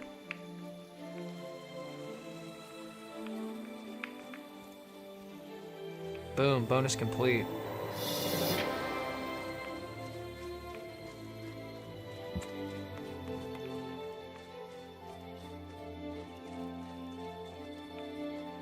Yeah, there's you do the quest chain, you do the Duke's Daughter, Althea's Ashes, and once you recover Althea's Ashes, then Althea has 2 quests inside of the dungeon that lead to being able to do the final dungeon quest, which unlocks her as a hero.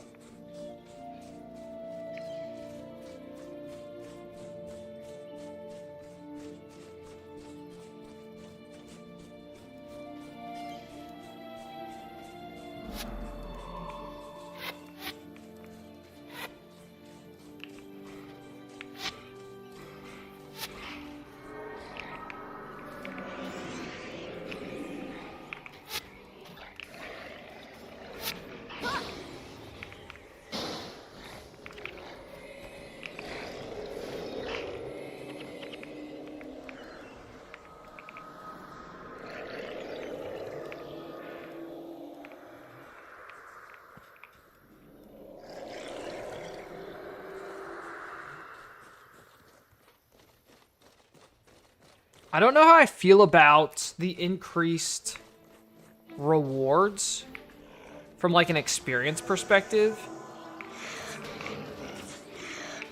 Like I don't know if I'm feeling like over leveled or not. Cause like me, Devona, and Althea are all level 16 because I've been doing like all the quests and all the bonuses and the missions and stuff, and quest rewards and mission rewards are all like almost doubled.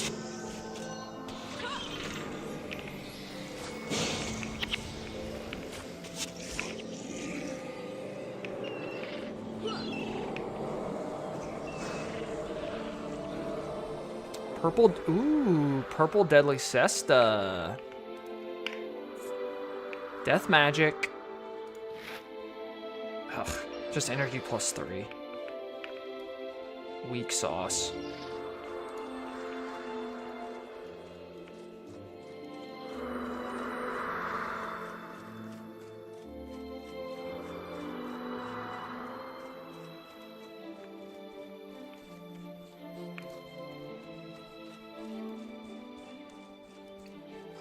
Game. Listen to this guy's voice, you might recognize it. You've arrived in Kryta at the wrong moment, friend. I don't have time for long speeches, but I'll make you this deal. Help me fight these undead, and I'll give you and your people passage into Lion's Arch. Any Toonami fans?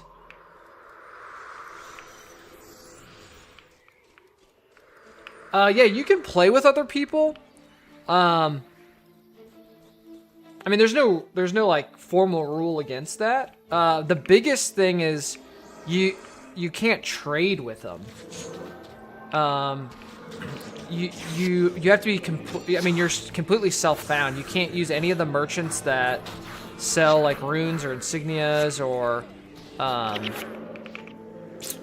materials to make armor or anything like that. I mean, I'm being somewhat like cautious about playing with people because I don't want to be carried, right? That eliminates a lot of the challenge.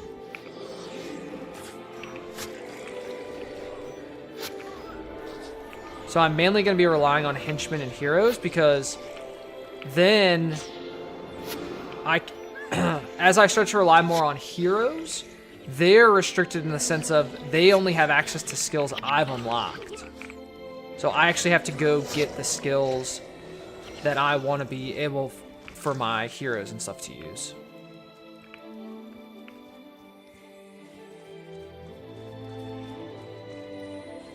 Yeah, not being able to go buy the runes and insignias I need, that's tough.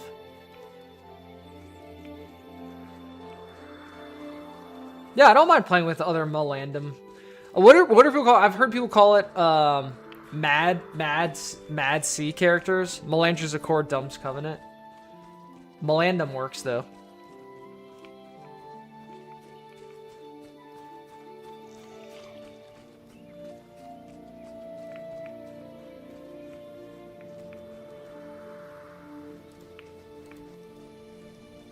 Yeah, I'm definitely not going to be getting obsidian armor. That's for sure. I don't care enough about doing Underworld and Fissure of Woe farms. Ain't nobody got time for that. My goal, I just want to beat all the campaigns. Maybe do it in hard mode at some point. I like a challenge. I don't like a second job, you know?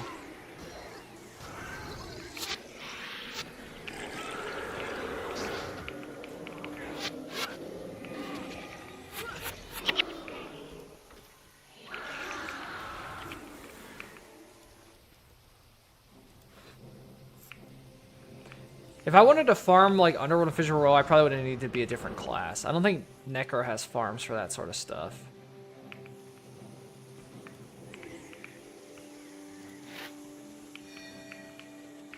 Have skill recharge of spells, 8% chance.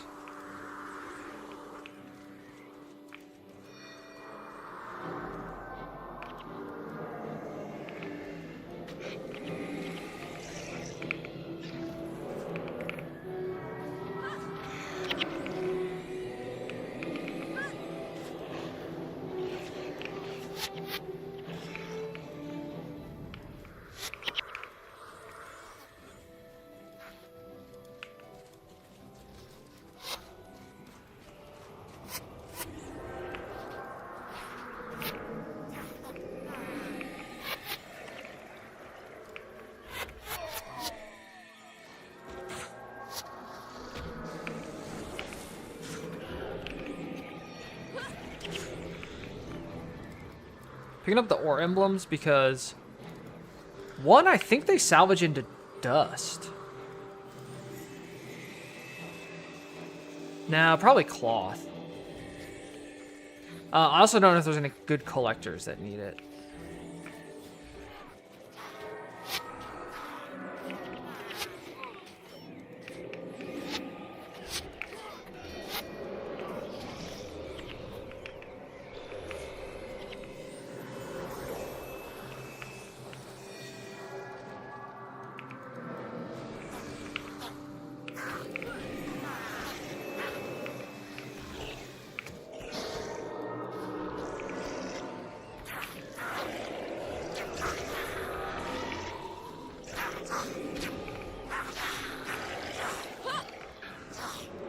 But who knows, if they keep doing balance patches, who knows what the meta will shake up to be.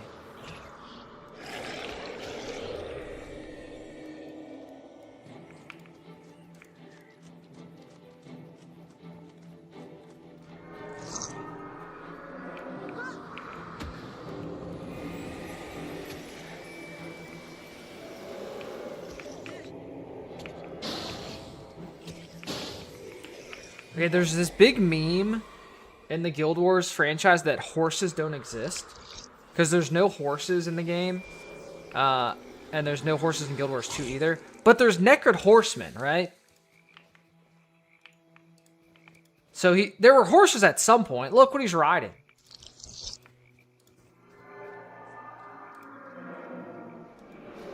So maybe we'll see horses in Guild Wars 3 since it's set 1,000 years in the past.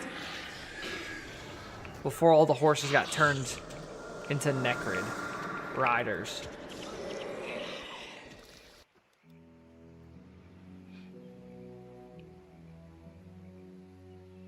Be at peace, brother. May your soul find peace in the mists.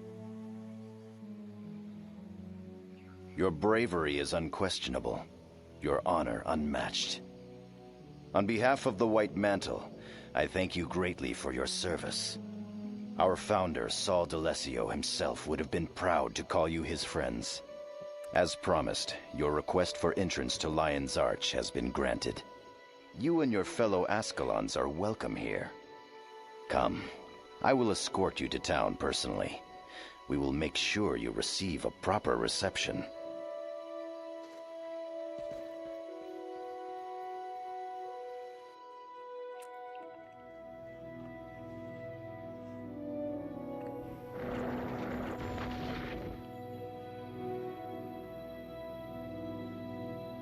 Woo, we got access to Lion's Arch.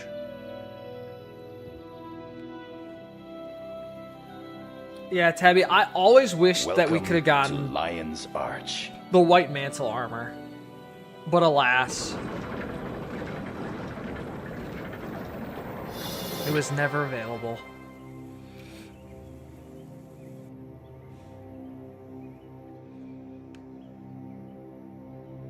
Yeah, I'll do all the... I mean, the goal is to beat all the campaigns and do the Beyond stuff on hardcore Iron Man. I found it! The Scepter of Ore. Thank Twina we found it first. If the undead get this... Come on. The sooner we get this scepter into safekeeping, the better.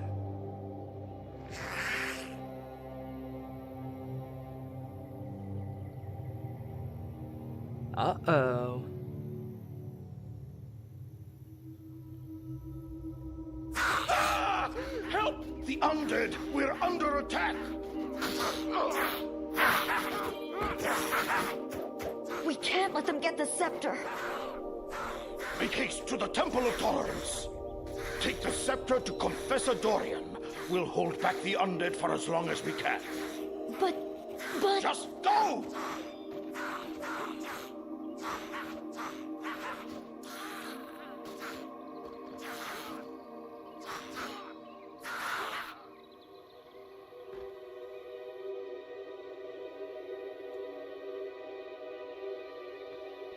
Run, you little fool, run. I have all the time in the world. The scepter will be mine again soon enough. Everything proceeds according to the prophecy.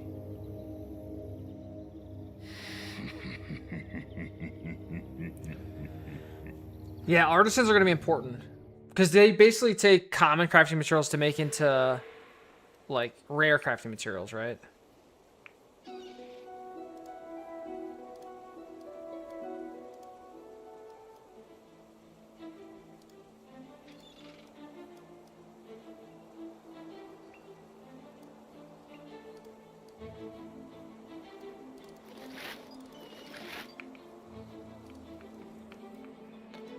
Alright. New skills?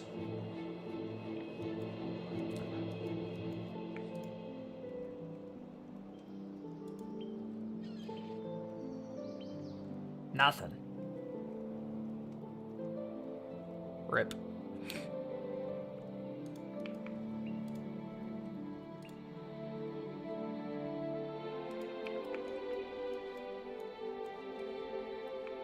There's Devona. So if you didn't unlock Devona in pre-searing, I believe this is where you can get her.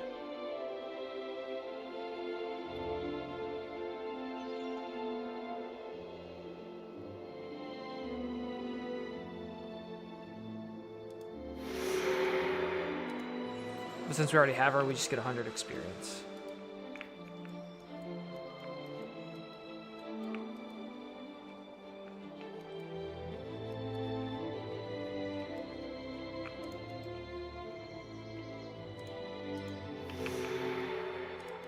Grab some quests.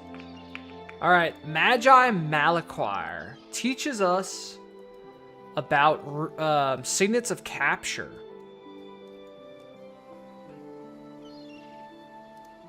Once we do the Orient excavation quest. And honestly, I could go back to the dungeon. The last boss in the dungeon in Ascalon has energy surge, which I could go capture to give to Ghost of Althea if I wanted. Let's see if the armor's an upgrade or not. It's not. It's still 30.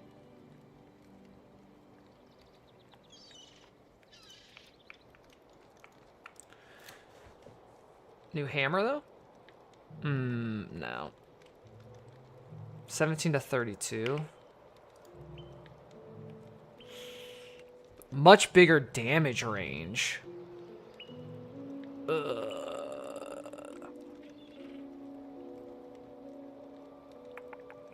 Dang, 750 gold? Is it worth it? Nah, probably not.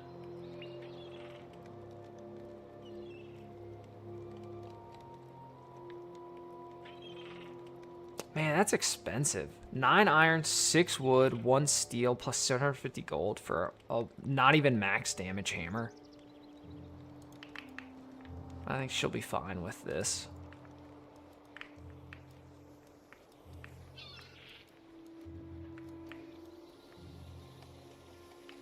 I would love for them to add new heroes to... I wanted Talon Silverwing as a hero so bad. I don't think we need another warrior hero, but I think we should get a Tengu. Like a Tengu hero in factions. Because they did add 2 heroes when they did the Beyond stuff, right? They added the Ritualist and the Assassin. But yeah, I would love more. I want more heroes. I just want more options. Alright, none of these. I wish I could use the dye trader. Can't even use the dye trader as Melandrius. I just want some dye. Just let me get some dye.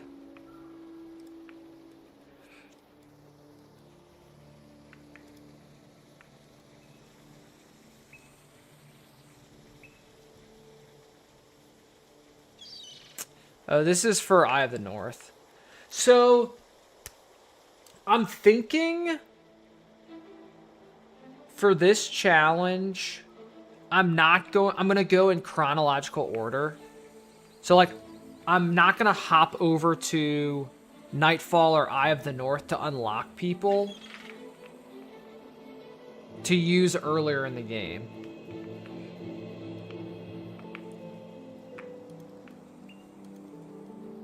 I think that's what I'm gonna stick to.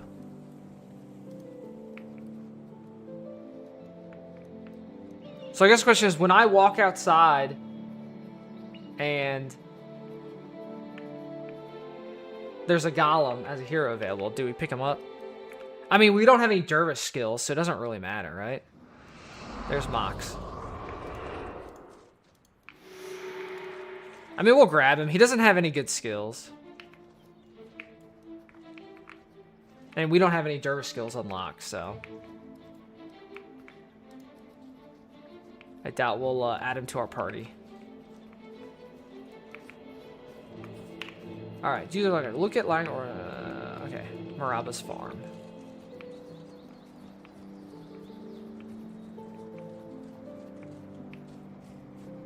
They did, Tabby. Arena does plan to add more updates.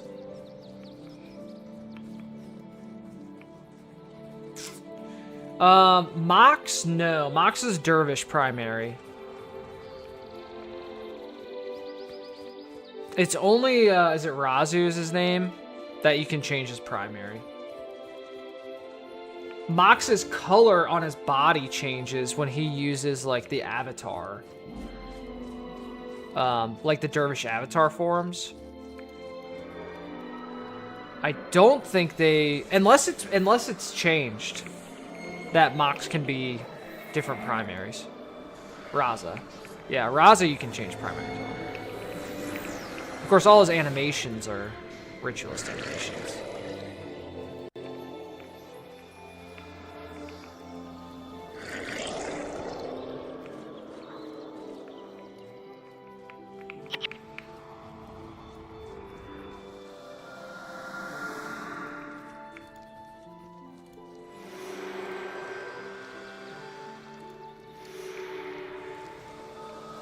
Ding, level 17.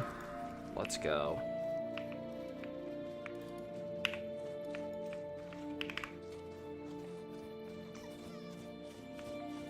Oh man, I am literally 1 point away from being able to put something in death magic again.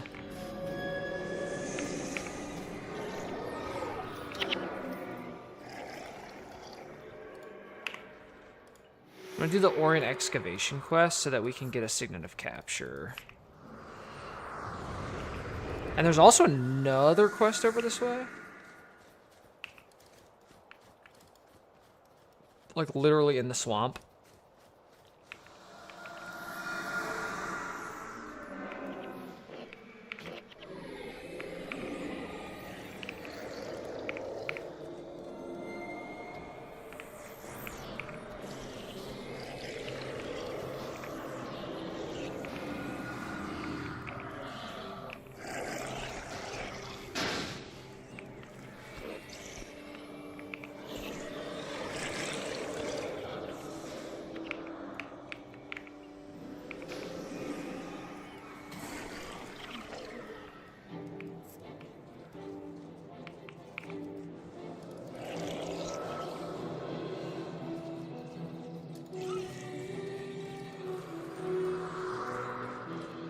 Bone Fiends? The ranged ones?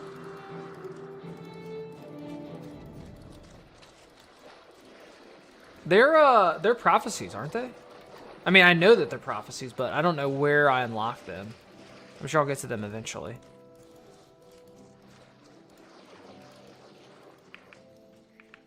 Alright, here's Archivist Ithamar with the quest, which does unlock skills. I don't know which ones. We'll see.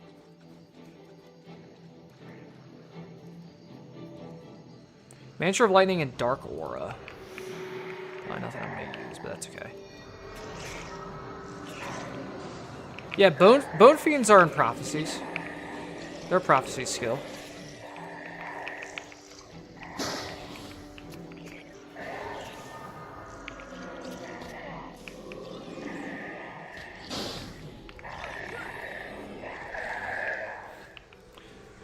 I'll get to him when I get to him.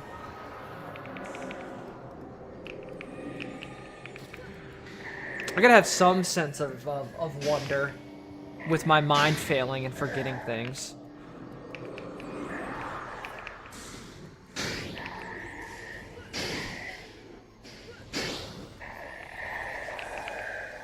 It's fun to get into a new area with a skill tree and be like, ooh, I wonder what he's got.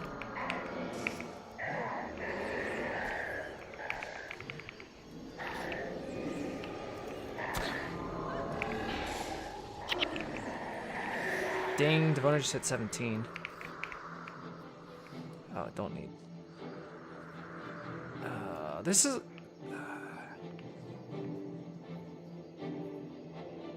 I'm gonna get rid of this. I don't think I'm ever gonna do the mission. Am I?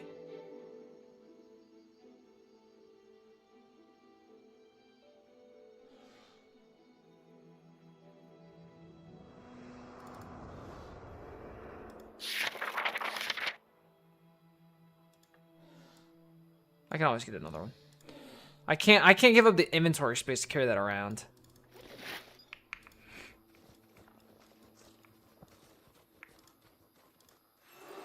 Mantra of Lightning. For 30 seconds, whenever you take lightning damage, damage reduced, and you gain energy. Dark Aura. For 30 seconds, whenever target ally sacrifices health, Dark Aura deals 38 damage to adjacent foes, and you lose 16 health. Spicy. Bone Fiends are in Prophecies, yes.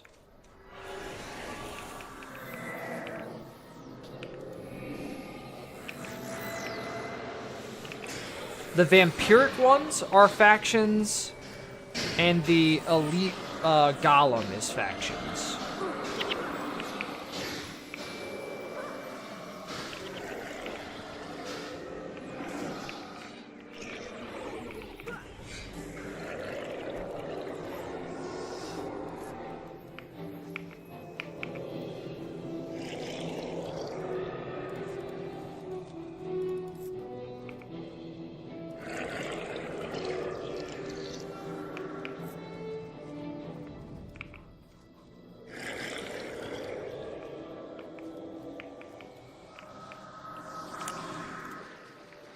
For St. Louis, trading card Connor, you're going to be vending type of deal where you got to pay in order to see you in Beer Dad. I was curious. So there's a VIP paid ticket, which like guarantees a time slot. And then there's like general admission that if you can come and just wait in the general admission line. That one fills up pretty quick. So if you're going to go that route, just make sure to get there early, either on Saturday or Sunday. But yeah, general admission's an option as well.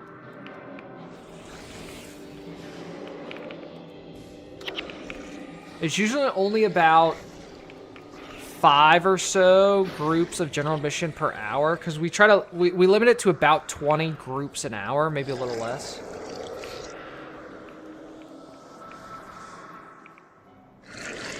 Hey Rajan, how are you?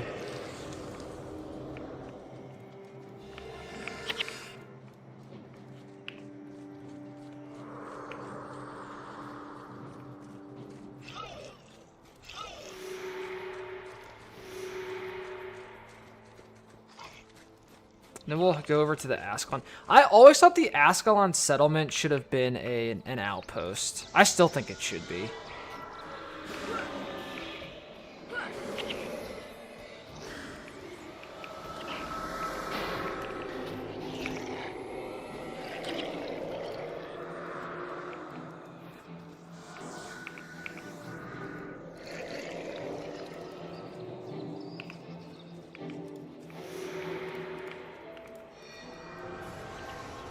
Up at 2:30 a.m. watching the World Cup.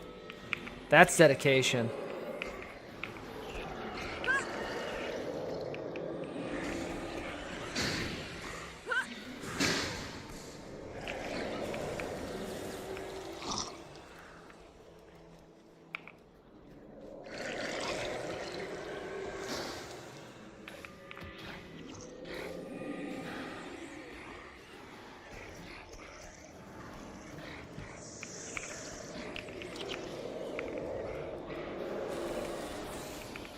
Is Japan playing right now? Or are you watching a different game?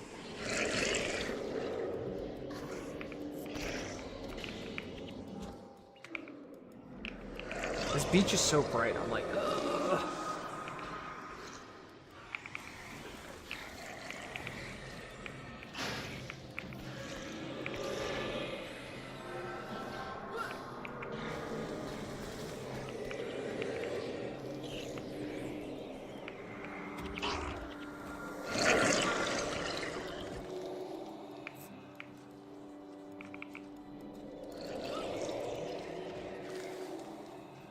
In the Shenandoah Valley.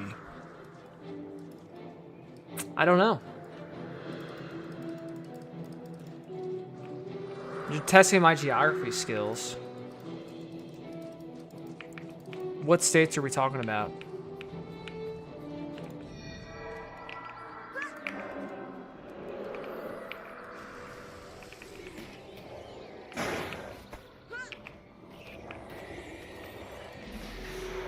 Western Virginia. Not West Virginia, but Western Virginia. As a Virginian, I probably should have known that.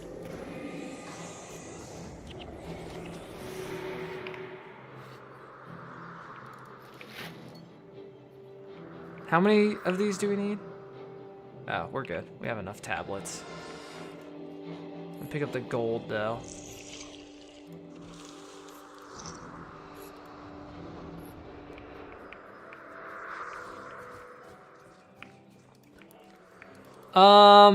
Not really. I mean, mainly the Virginia shows I've done have been around the Richmond area.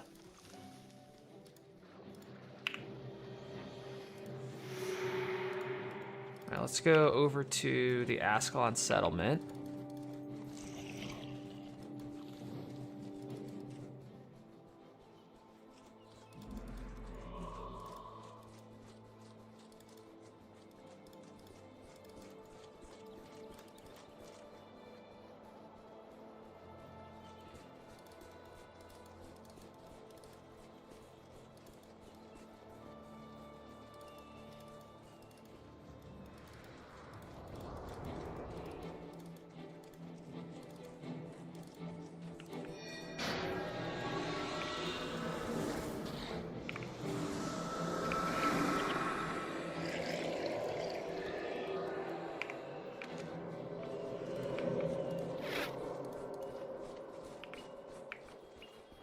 highly salvageable.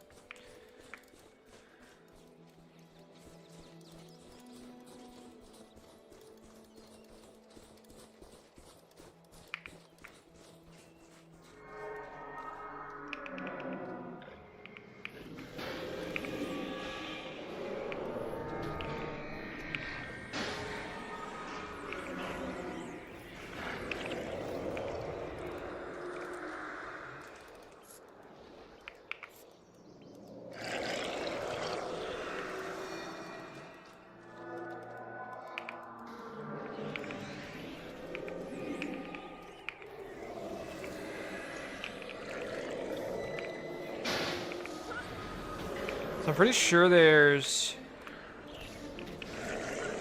1 or 2 quests, I think, in the actual Ascalon settlement. One of which is going to send us back to, like, Scoundrel's Rise.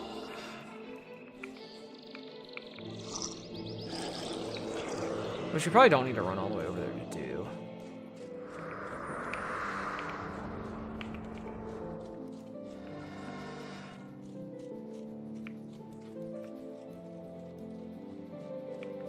See, I really think I would love for them in an update to make this an outpost. Because it's kind of like out of the way where it's not super easy to like get over to.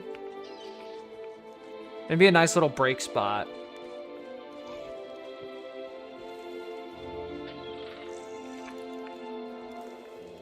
And hey, Captain Greywind's a skill trainer. Maybe he's got some stuff for us.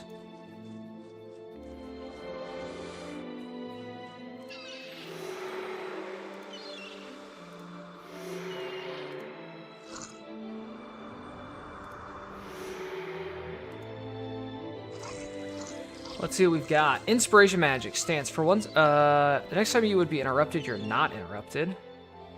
For 6 seconds the next time target field casts a spell that targets an ally, spell fails. Steal up to 320 health from target animated undead. Ooh. And then plague sending. Transfer 1 negative condition and its remaining duration from yourself to the target foe and all adjacent foes. Taste of Death could be a good panic button for me instead of Soul Feast. I might grab that.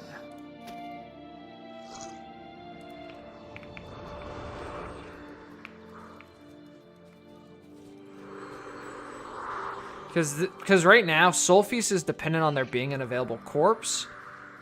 I'm much more likely to have an available minion that I could quickly target and use to heal myself.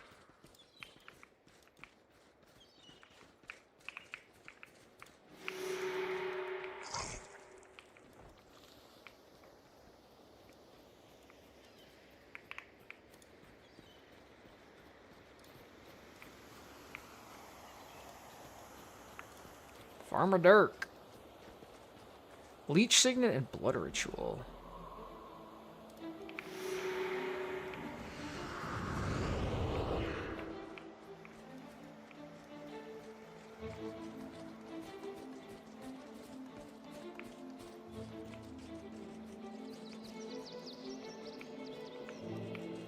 We have to go get his pig and corral it back to him.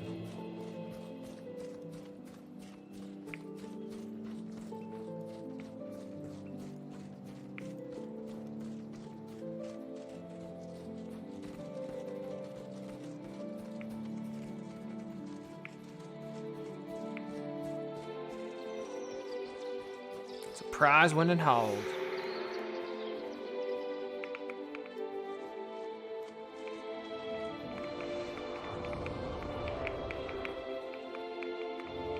Kill the pig and reanimate him. That would actually be kind of funny. You can't actually attack this guy, but if you could, we are going to get attacked by Etten. There they come.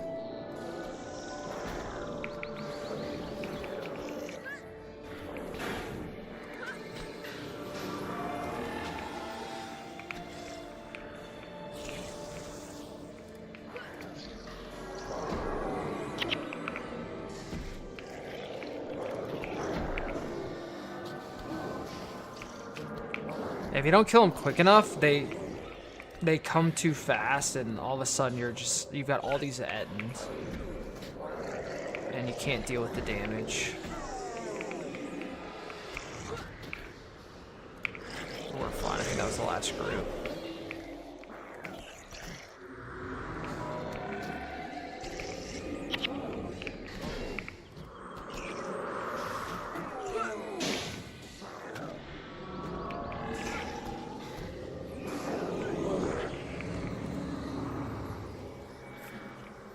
I'm very excited for Guild Wars 3. I can't wait. I can't wait for more information about it. Yeah, the Invincible Pig just straight chilling watching us get attacked. Does nothing to help us.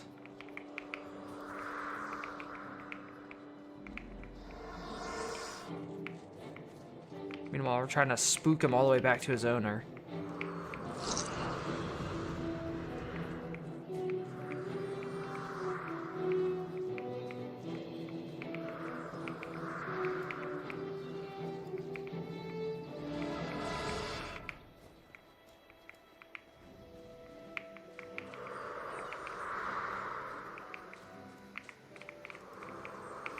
Boom. Interrupt target pose action. If the action was a spell, you gain 3 energy. For 11 seconds, target touched ally gains +3. So this is what Claude... This is the reason we bring Claude with this, because he uses this spell on us and the other casters.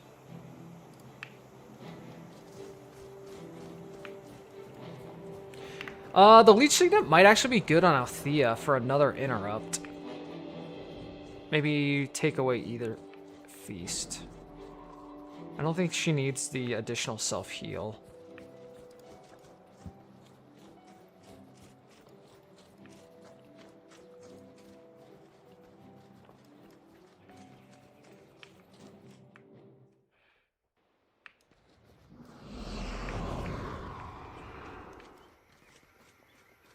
So this route actually can be just a little tricky. I mean, once we get some minions, it'll be fine, but some of these Tengu can be spicy. Because they have a Mesmer, and Mesmers are just good, man.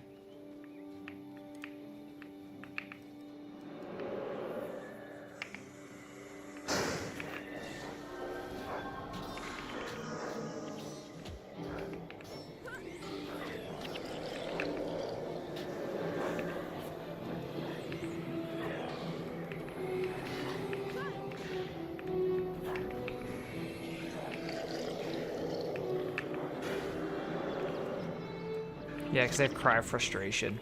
Great spell. Can't wait to get it for Althea.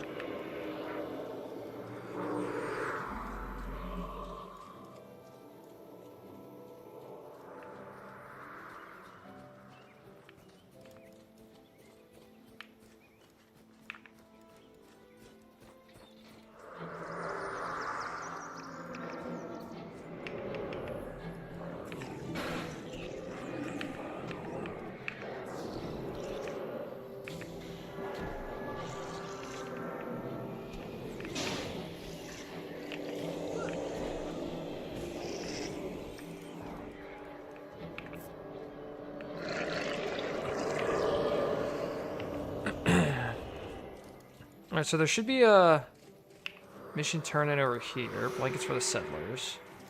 Then there should be a quest that takes us over here to the Belgian hot springs. And then back over here. And then there's another outpost over this way called Beetleton that we'll get.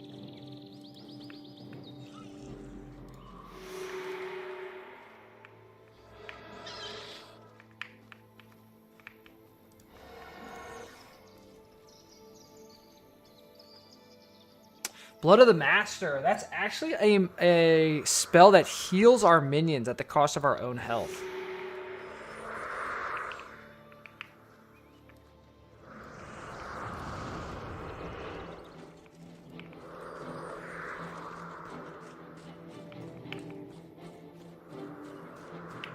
So we'll go get the... I've always called it the Bergen Hot Springs. Maybe it's Bergen Hot Springs. We'll grab the Hot Springs outpost.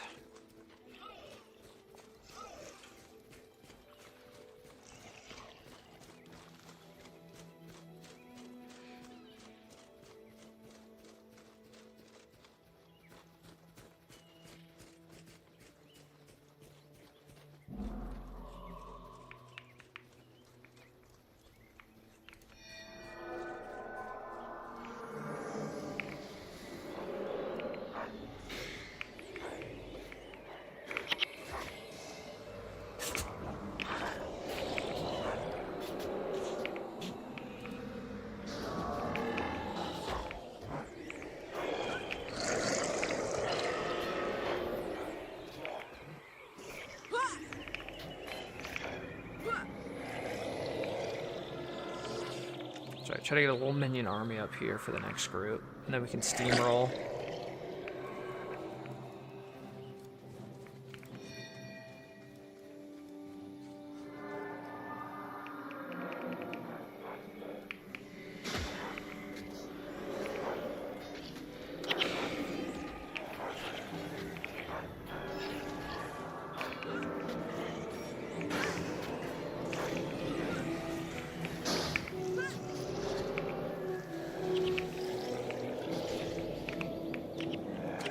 I mean, just with the minions taking pressure off of, like, our actual team is just so good.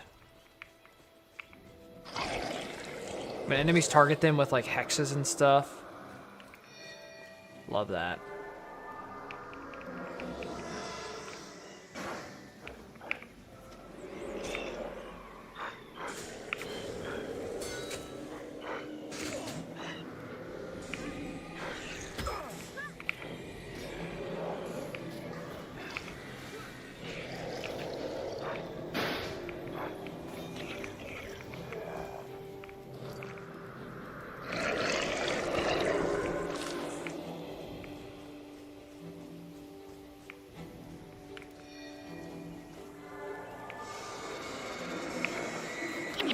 Oof.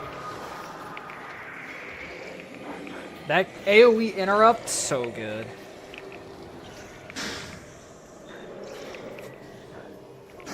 They nerfed it recently, so it doesn't do as much damage, but...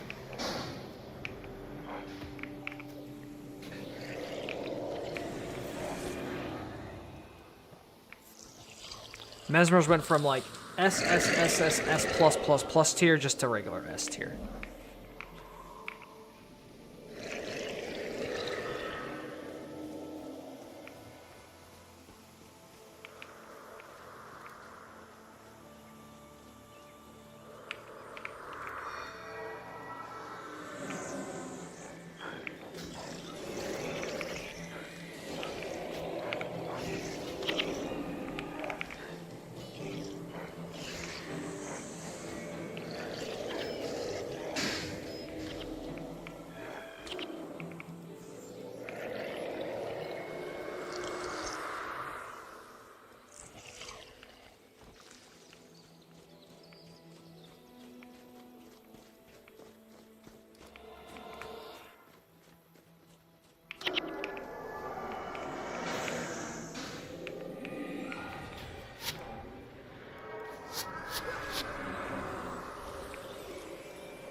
Just gonna run past them because we'll zone in.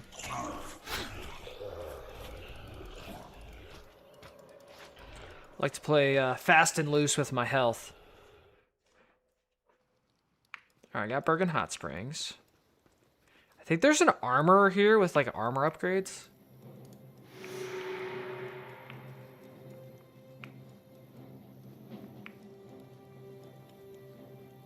Guild Wars Reforged is Guild Wars 1, kind of relaunched with some changes and stuff.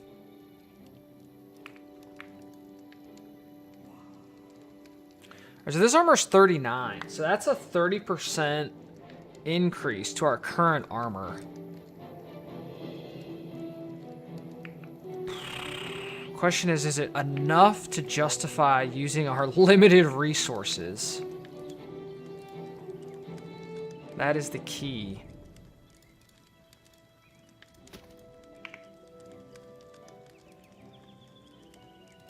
And Minnie, I highly recommend trying it out.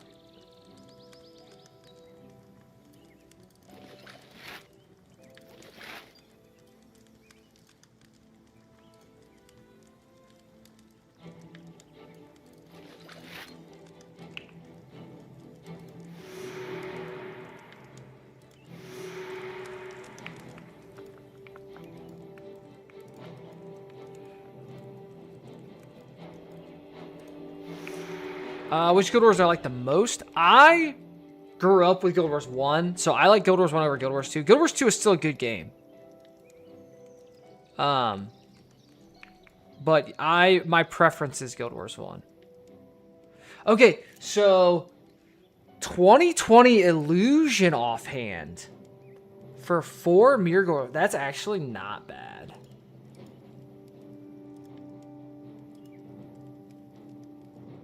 %, air magic. I mean, we're not using illusion right now.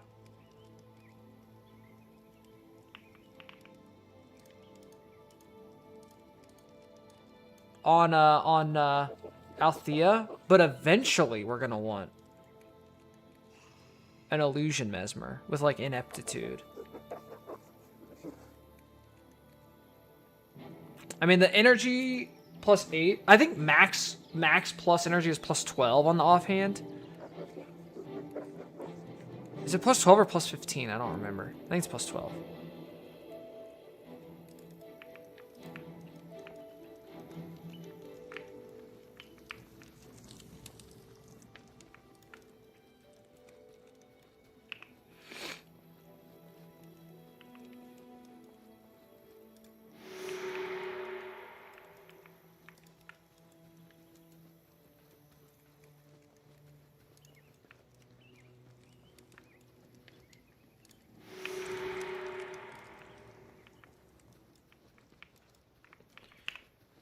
All right, we got to go back to turn in Hot Springs Murders. And then back to the Ascalon settlement to turn in the blankets. And we got to go back to go to Beetleton. I could go to Beetleton first if I wanted to. I guess it doesn't matter. Just going to go around the ranger. Oh, just kidding. We aggroed. Ruh-roh. We don't have any minions, and these guys don't give us any bodies, which is never fun. Elysia's getting wrecked.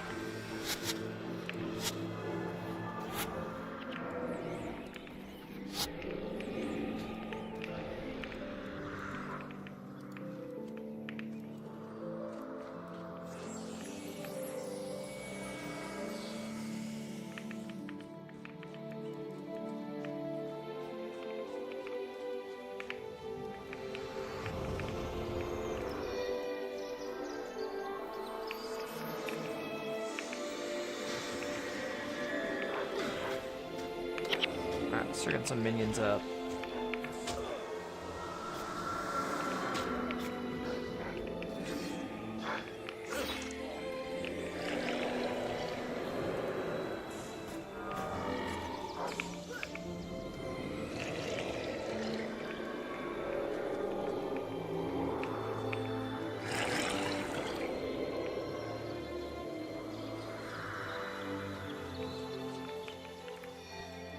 The Guild Wars soundtrack is also just absolutely goated. I don't think there's ever been a better MMO soundtrack.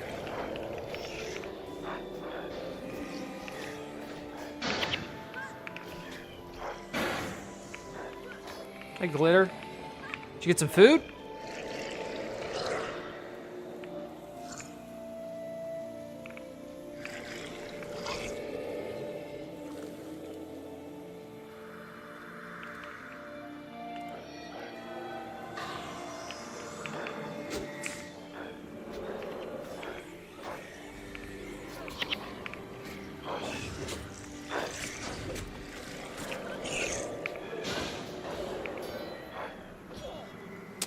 What'd you have? Cereal? Or is that just me?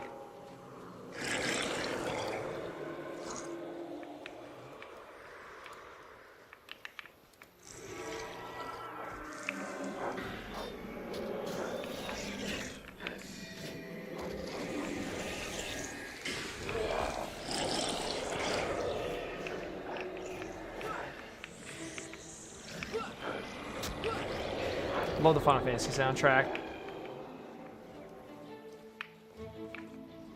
So, fun fact I learned recently is the composer of the Guild Wars 1 music is the composer of Skyrim's music.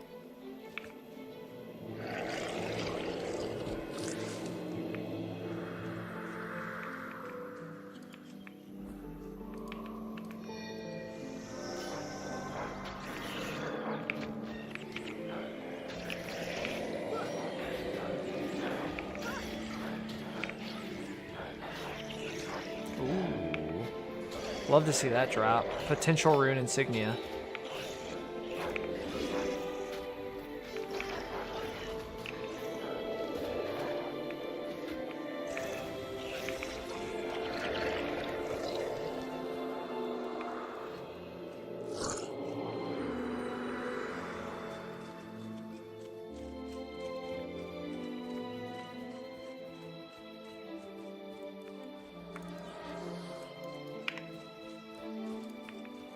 Alright, give me something good on the heavy Tengu armor.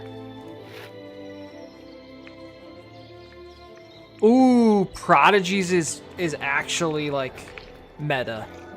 Prodigies is meta for the Mesmer heroes, so that's actually really good. We love that.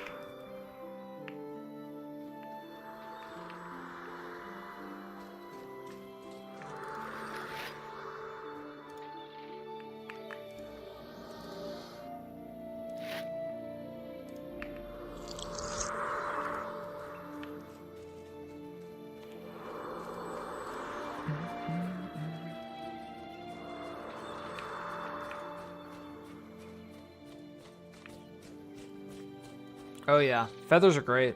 I mean, aren't they good for consumables too?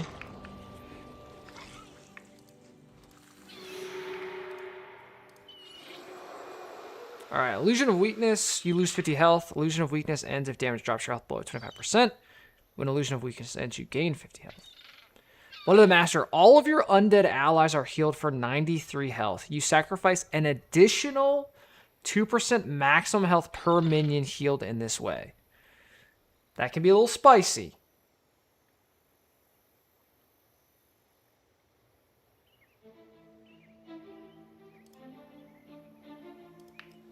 So the more minions have, the more health you sacrifice.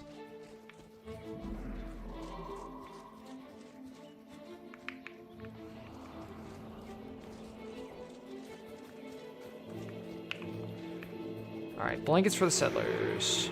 What's the reward? Just a longbow?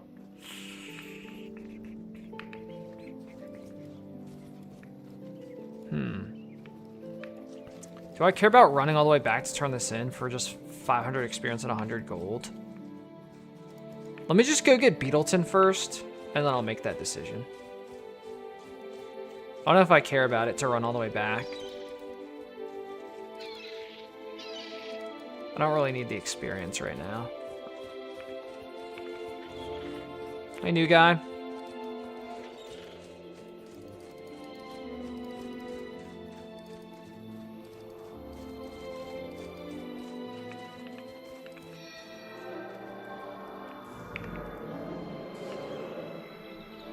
Hit a Bubble Mew and a one-pack snipe. Congratulations.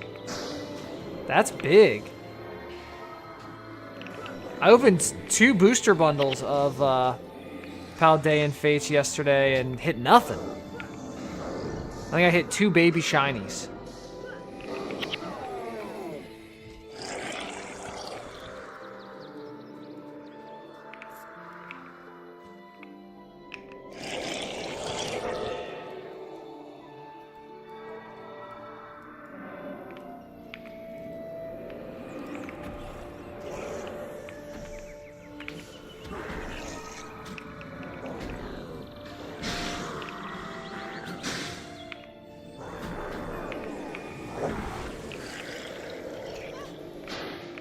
Hey, Super.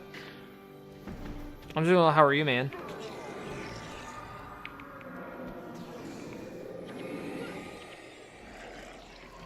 So if we use, so here's our minion panel, right? If we use Blood of the Master, we heal all our minions.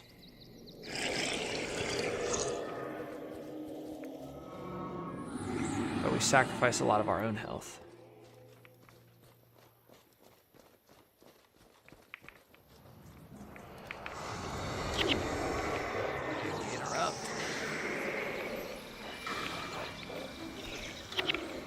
Ooh, purple armor. Okay, we hope for Major Vigor. Major Vigor rune.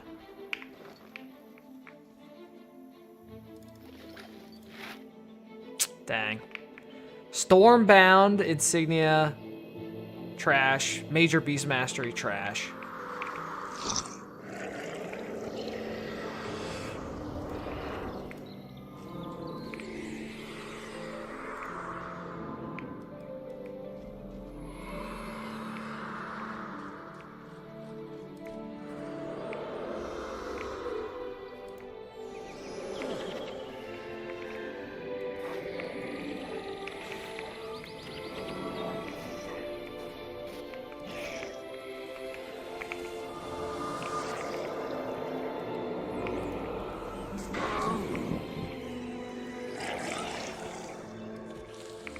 I get a little finicky though. I don't want to put myself at risk by continuously healing my minions.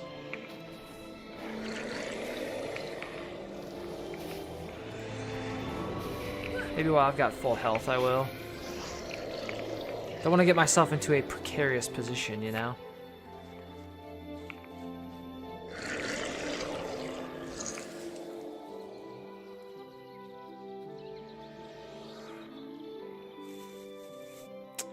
Ooh, 2020 Curses Staff.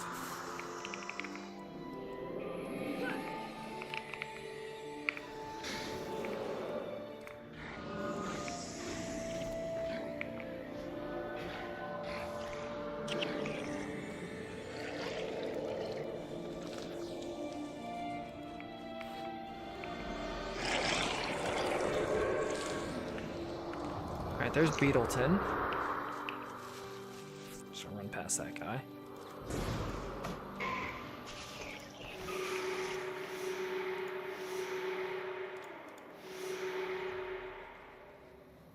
Probably not gonna do that quest either.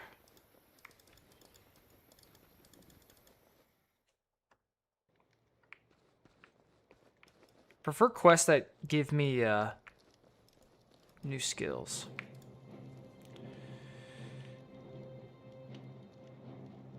Alright, so we could potentially upgrade our armor by 30% if we wanted to. I'm just hesitant because of our materials.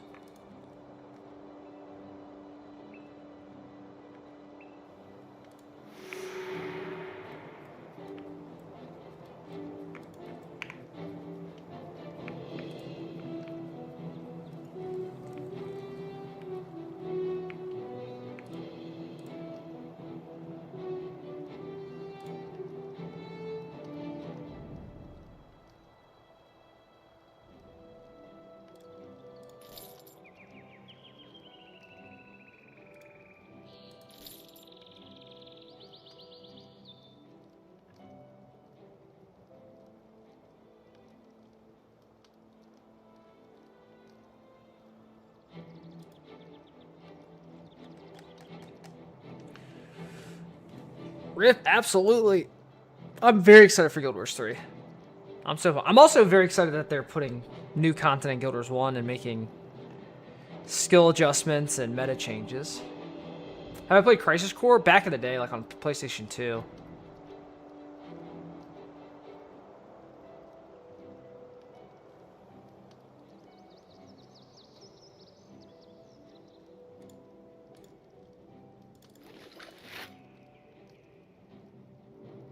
Yeah, I don't need the ranger stuff. Take the tan hide though.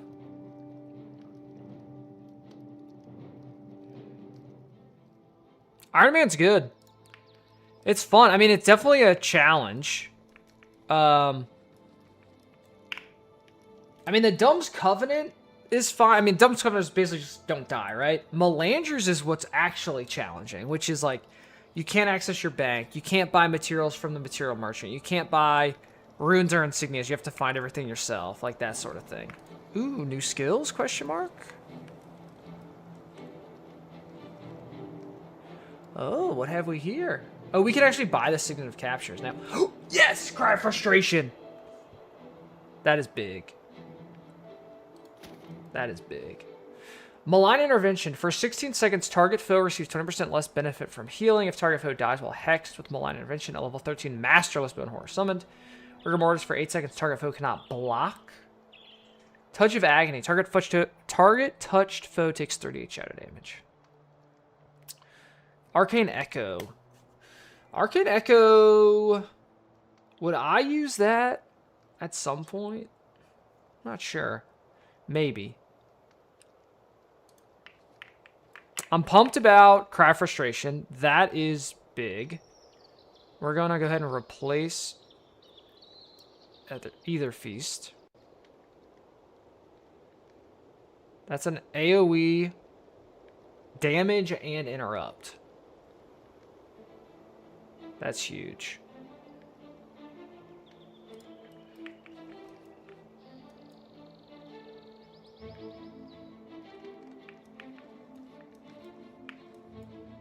Check the weapons. No, he just customizes.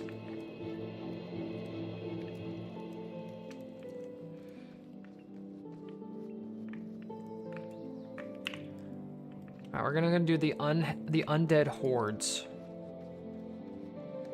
Jay, what's up? How are you?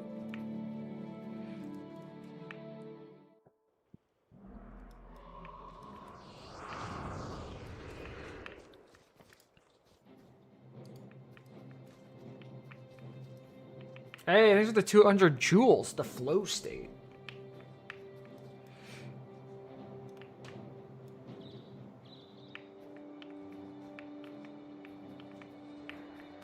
Yeah. I sorry, Tater. Alright, we're gonna stay back by all the NPCs because I think they can respawn and I need their bodies for minions. Because we're gonna be fighting a lot of skeletal undead which don't need bodies.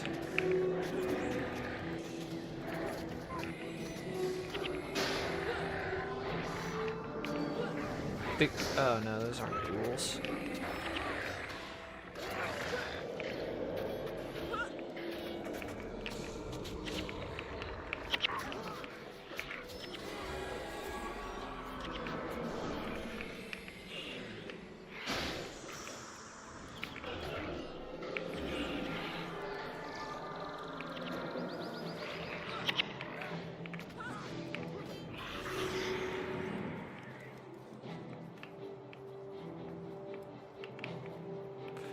Oh, you just watched the April Fool's video? Yeah, that one actually did pretty well.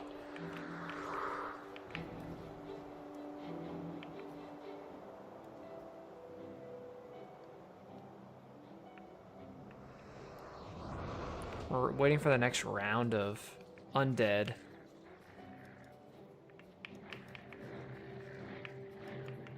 More hellhounds.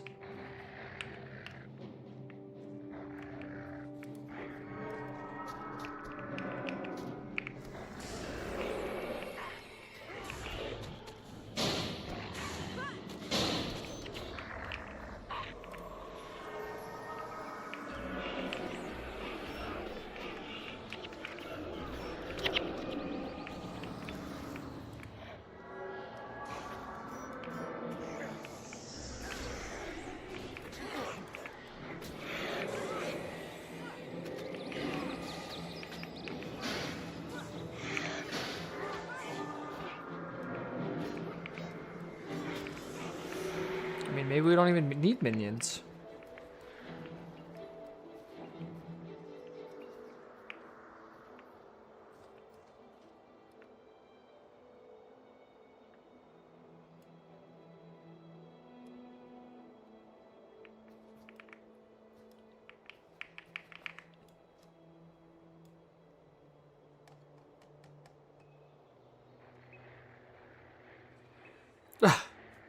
You were in ads when I was berating you. No, I was actually apologizing for the harsh censor. Yeah, I try to keep it like that mainly for like the vending shows and stuff, so people don't get out of hand.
guy's just off on his own.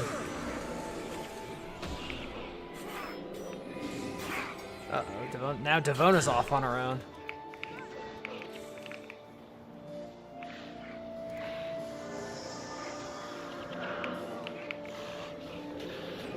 Oh, Devona's getting toasted. Stay alive, girl.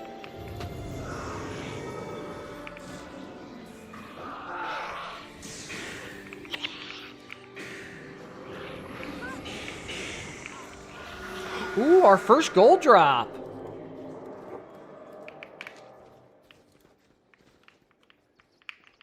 Come on, give me something really good for our girl, Althea. All right, halves casting time of spells, 9%, armor plus 5, health plus 30, perfect health mod. Oh, love that. Skill recharge, 15%. Armor plus 5, halves casting time, 9%. Nice. It's only energy plus 9, so a little less energy. Actually, quite a bit less energy. But I think that's okay.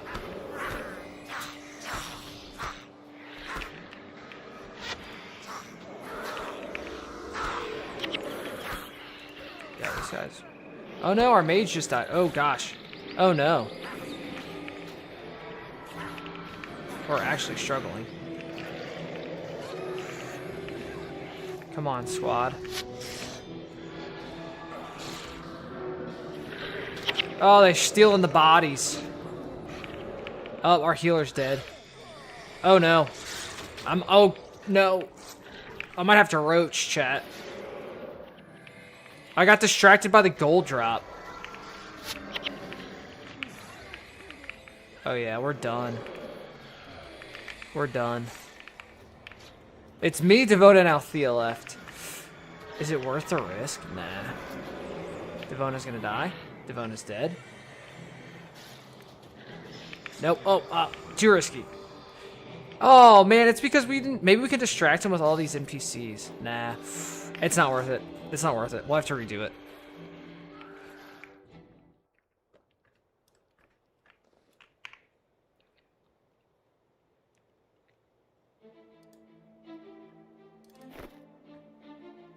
Alright, so right now she has half skill recharge 16%, which we have on this staff. Energy plus 15, energy plus 5, health above. So basically energy plus 20. Yikes. Is the armor and health worth it?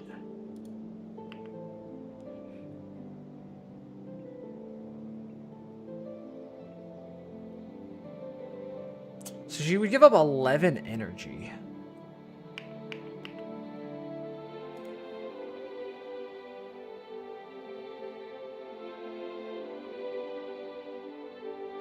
I feel like she has enough energy regen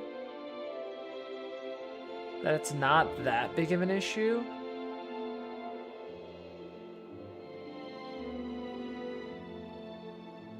You get armor, health, and half casting time of spells.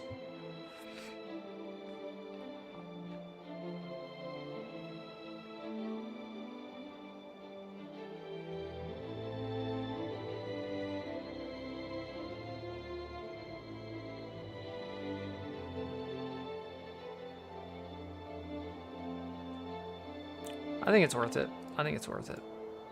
All right, let's try that quest again. It was a little, it got a little spicy there at the end. I wasn't paying attention. I was too distracted.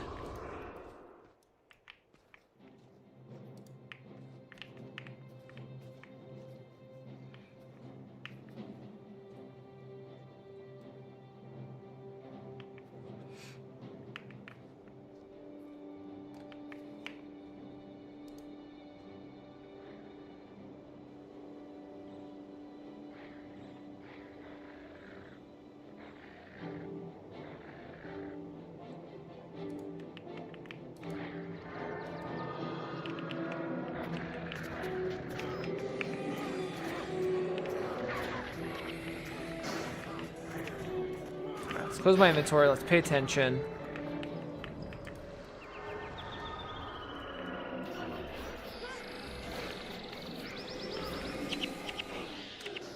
Alright, the warlocks leave bodies.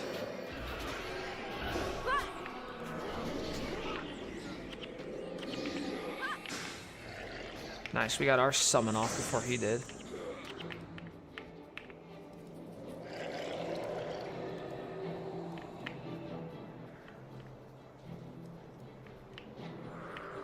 I'm gonna keep Althea's window open just to monitor like her energy. See if she's running out a lot, since she's now got 11 less energy.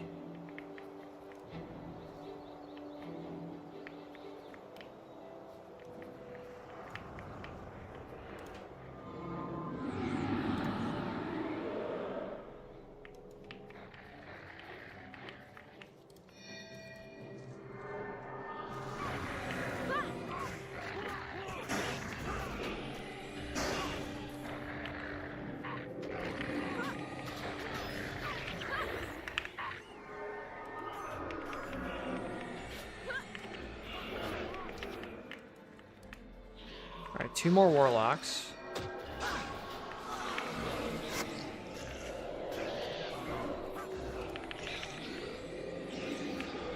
Which means 2 more minions for us.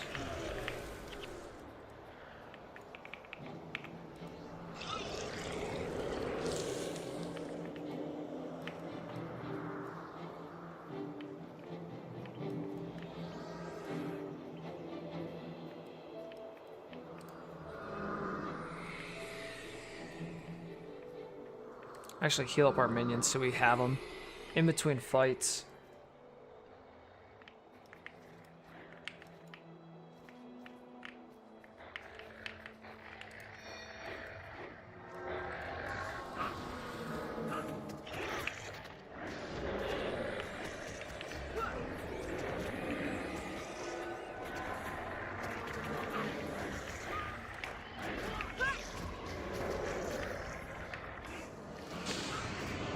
The Hellhounds hit pretty hard.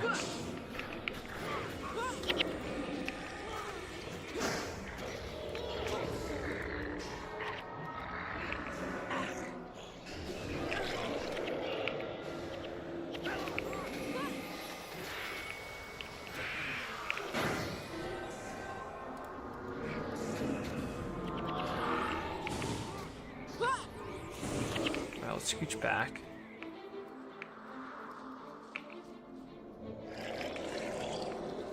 Because I want all of these NPCs to be in the fight, too.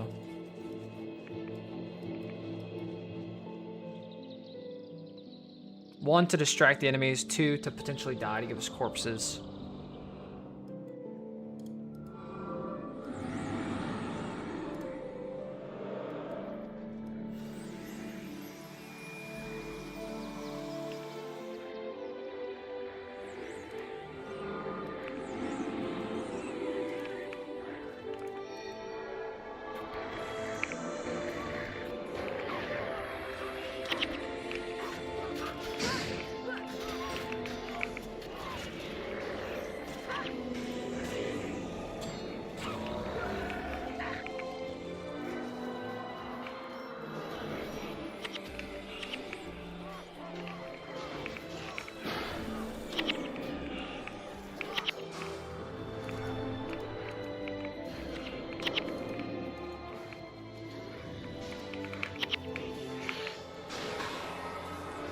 Oh, it's using Chaos Storm.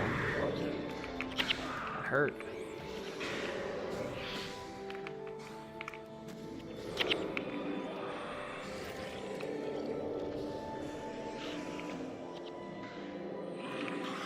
Now let's back it up again. We keep getting too far ahead of all these NPCs.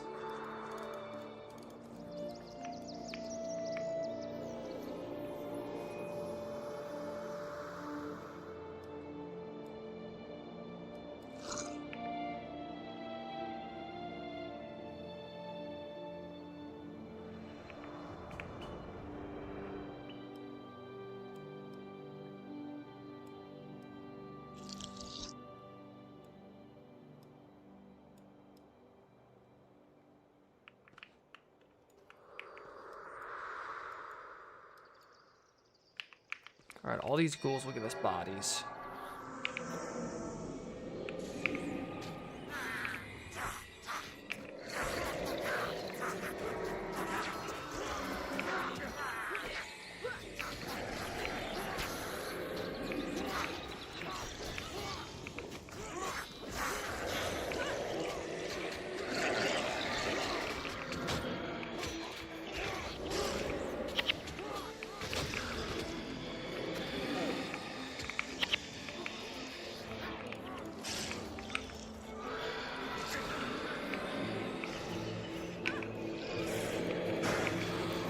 Bone Dragon. He's down.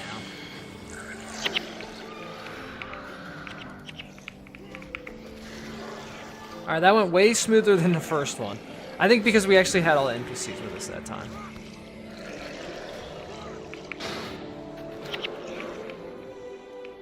There we go. Spicy. Pick up some gold.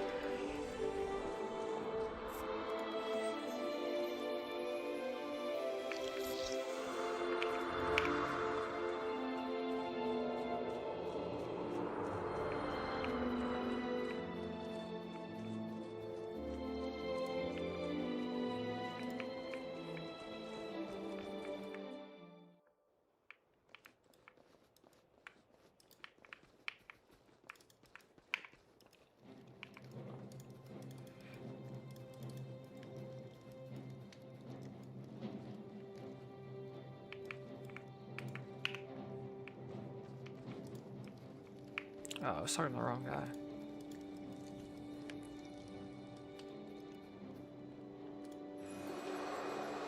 Inspired enchantment. Remove an enchantment from target foe and gain 3 energy. 20 seconds. Inspired enchantment is replaced with the enchantment removed. Plague touch. Transfer 1 negative condition into remaining duration from yourself to target touch foe.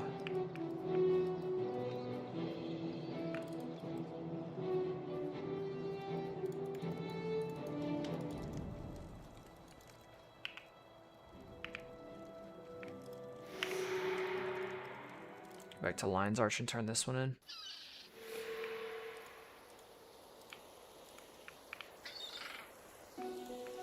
So I think he'll give us a free Signet of Capture.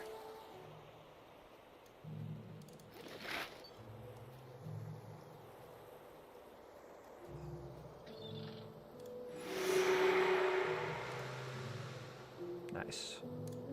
So Signet of Capture is like you can get multiple of them, you can buy them infinitely.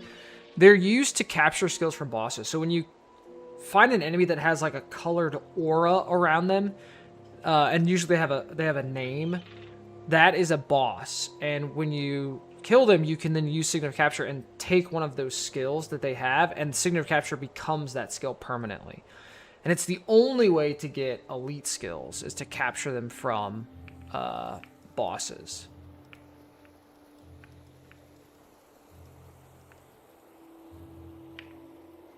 So I was debating if we wanted to go back to... Because a lot of elite skills don't happen until, like, the late game in Prophecies. Like, once we get to the southern shiverpeaks and stuff. Actually, it's really the Crystal Desert that you start to be able to capture them. But there is a boss at the end of the Ascalon dungeon that has Energy Surge, which is actually really good, which we could give to Althea. I'm debating if I want to go back and do that at some point. It is an option.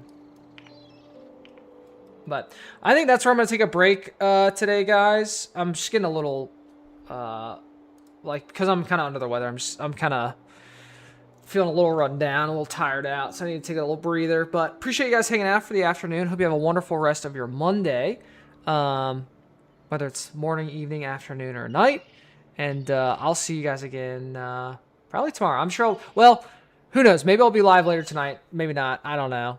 I'm always down to play, but maybe tomorrow. Otherwise, I'll see you guys again another time. Take care. Peace.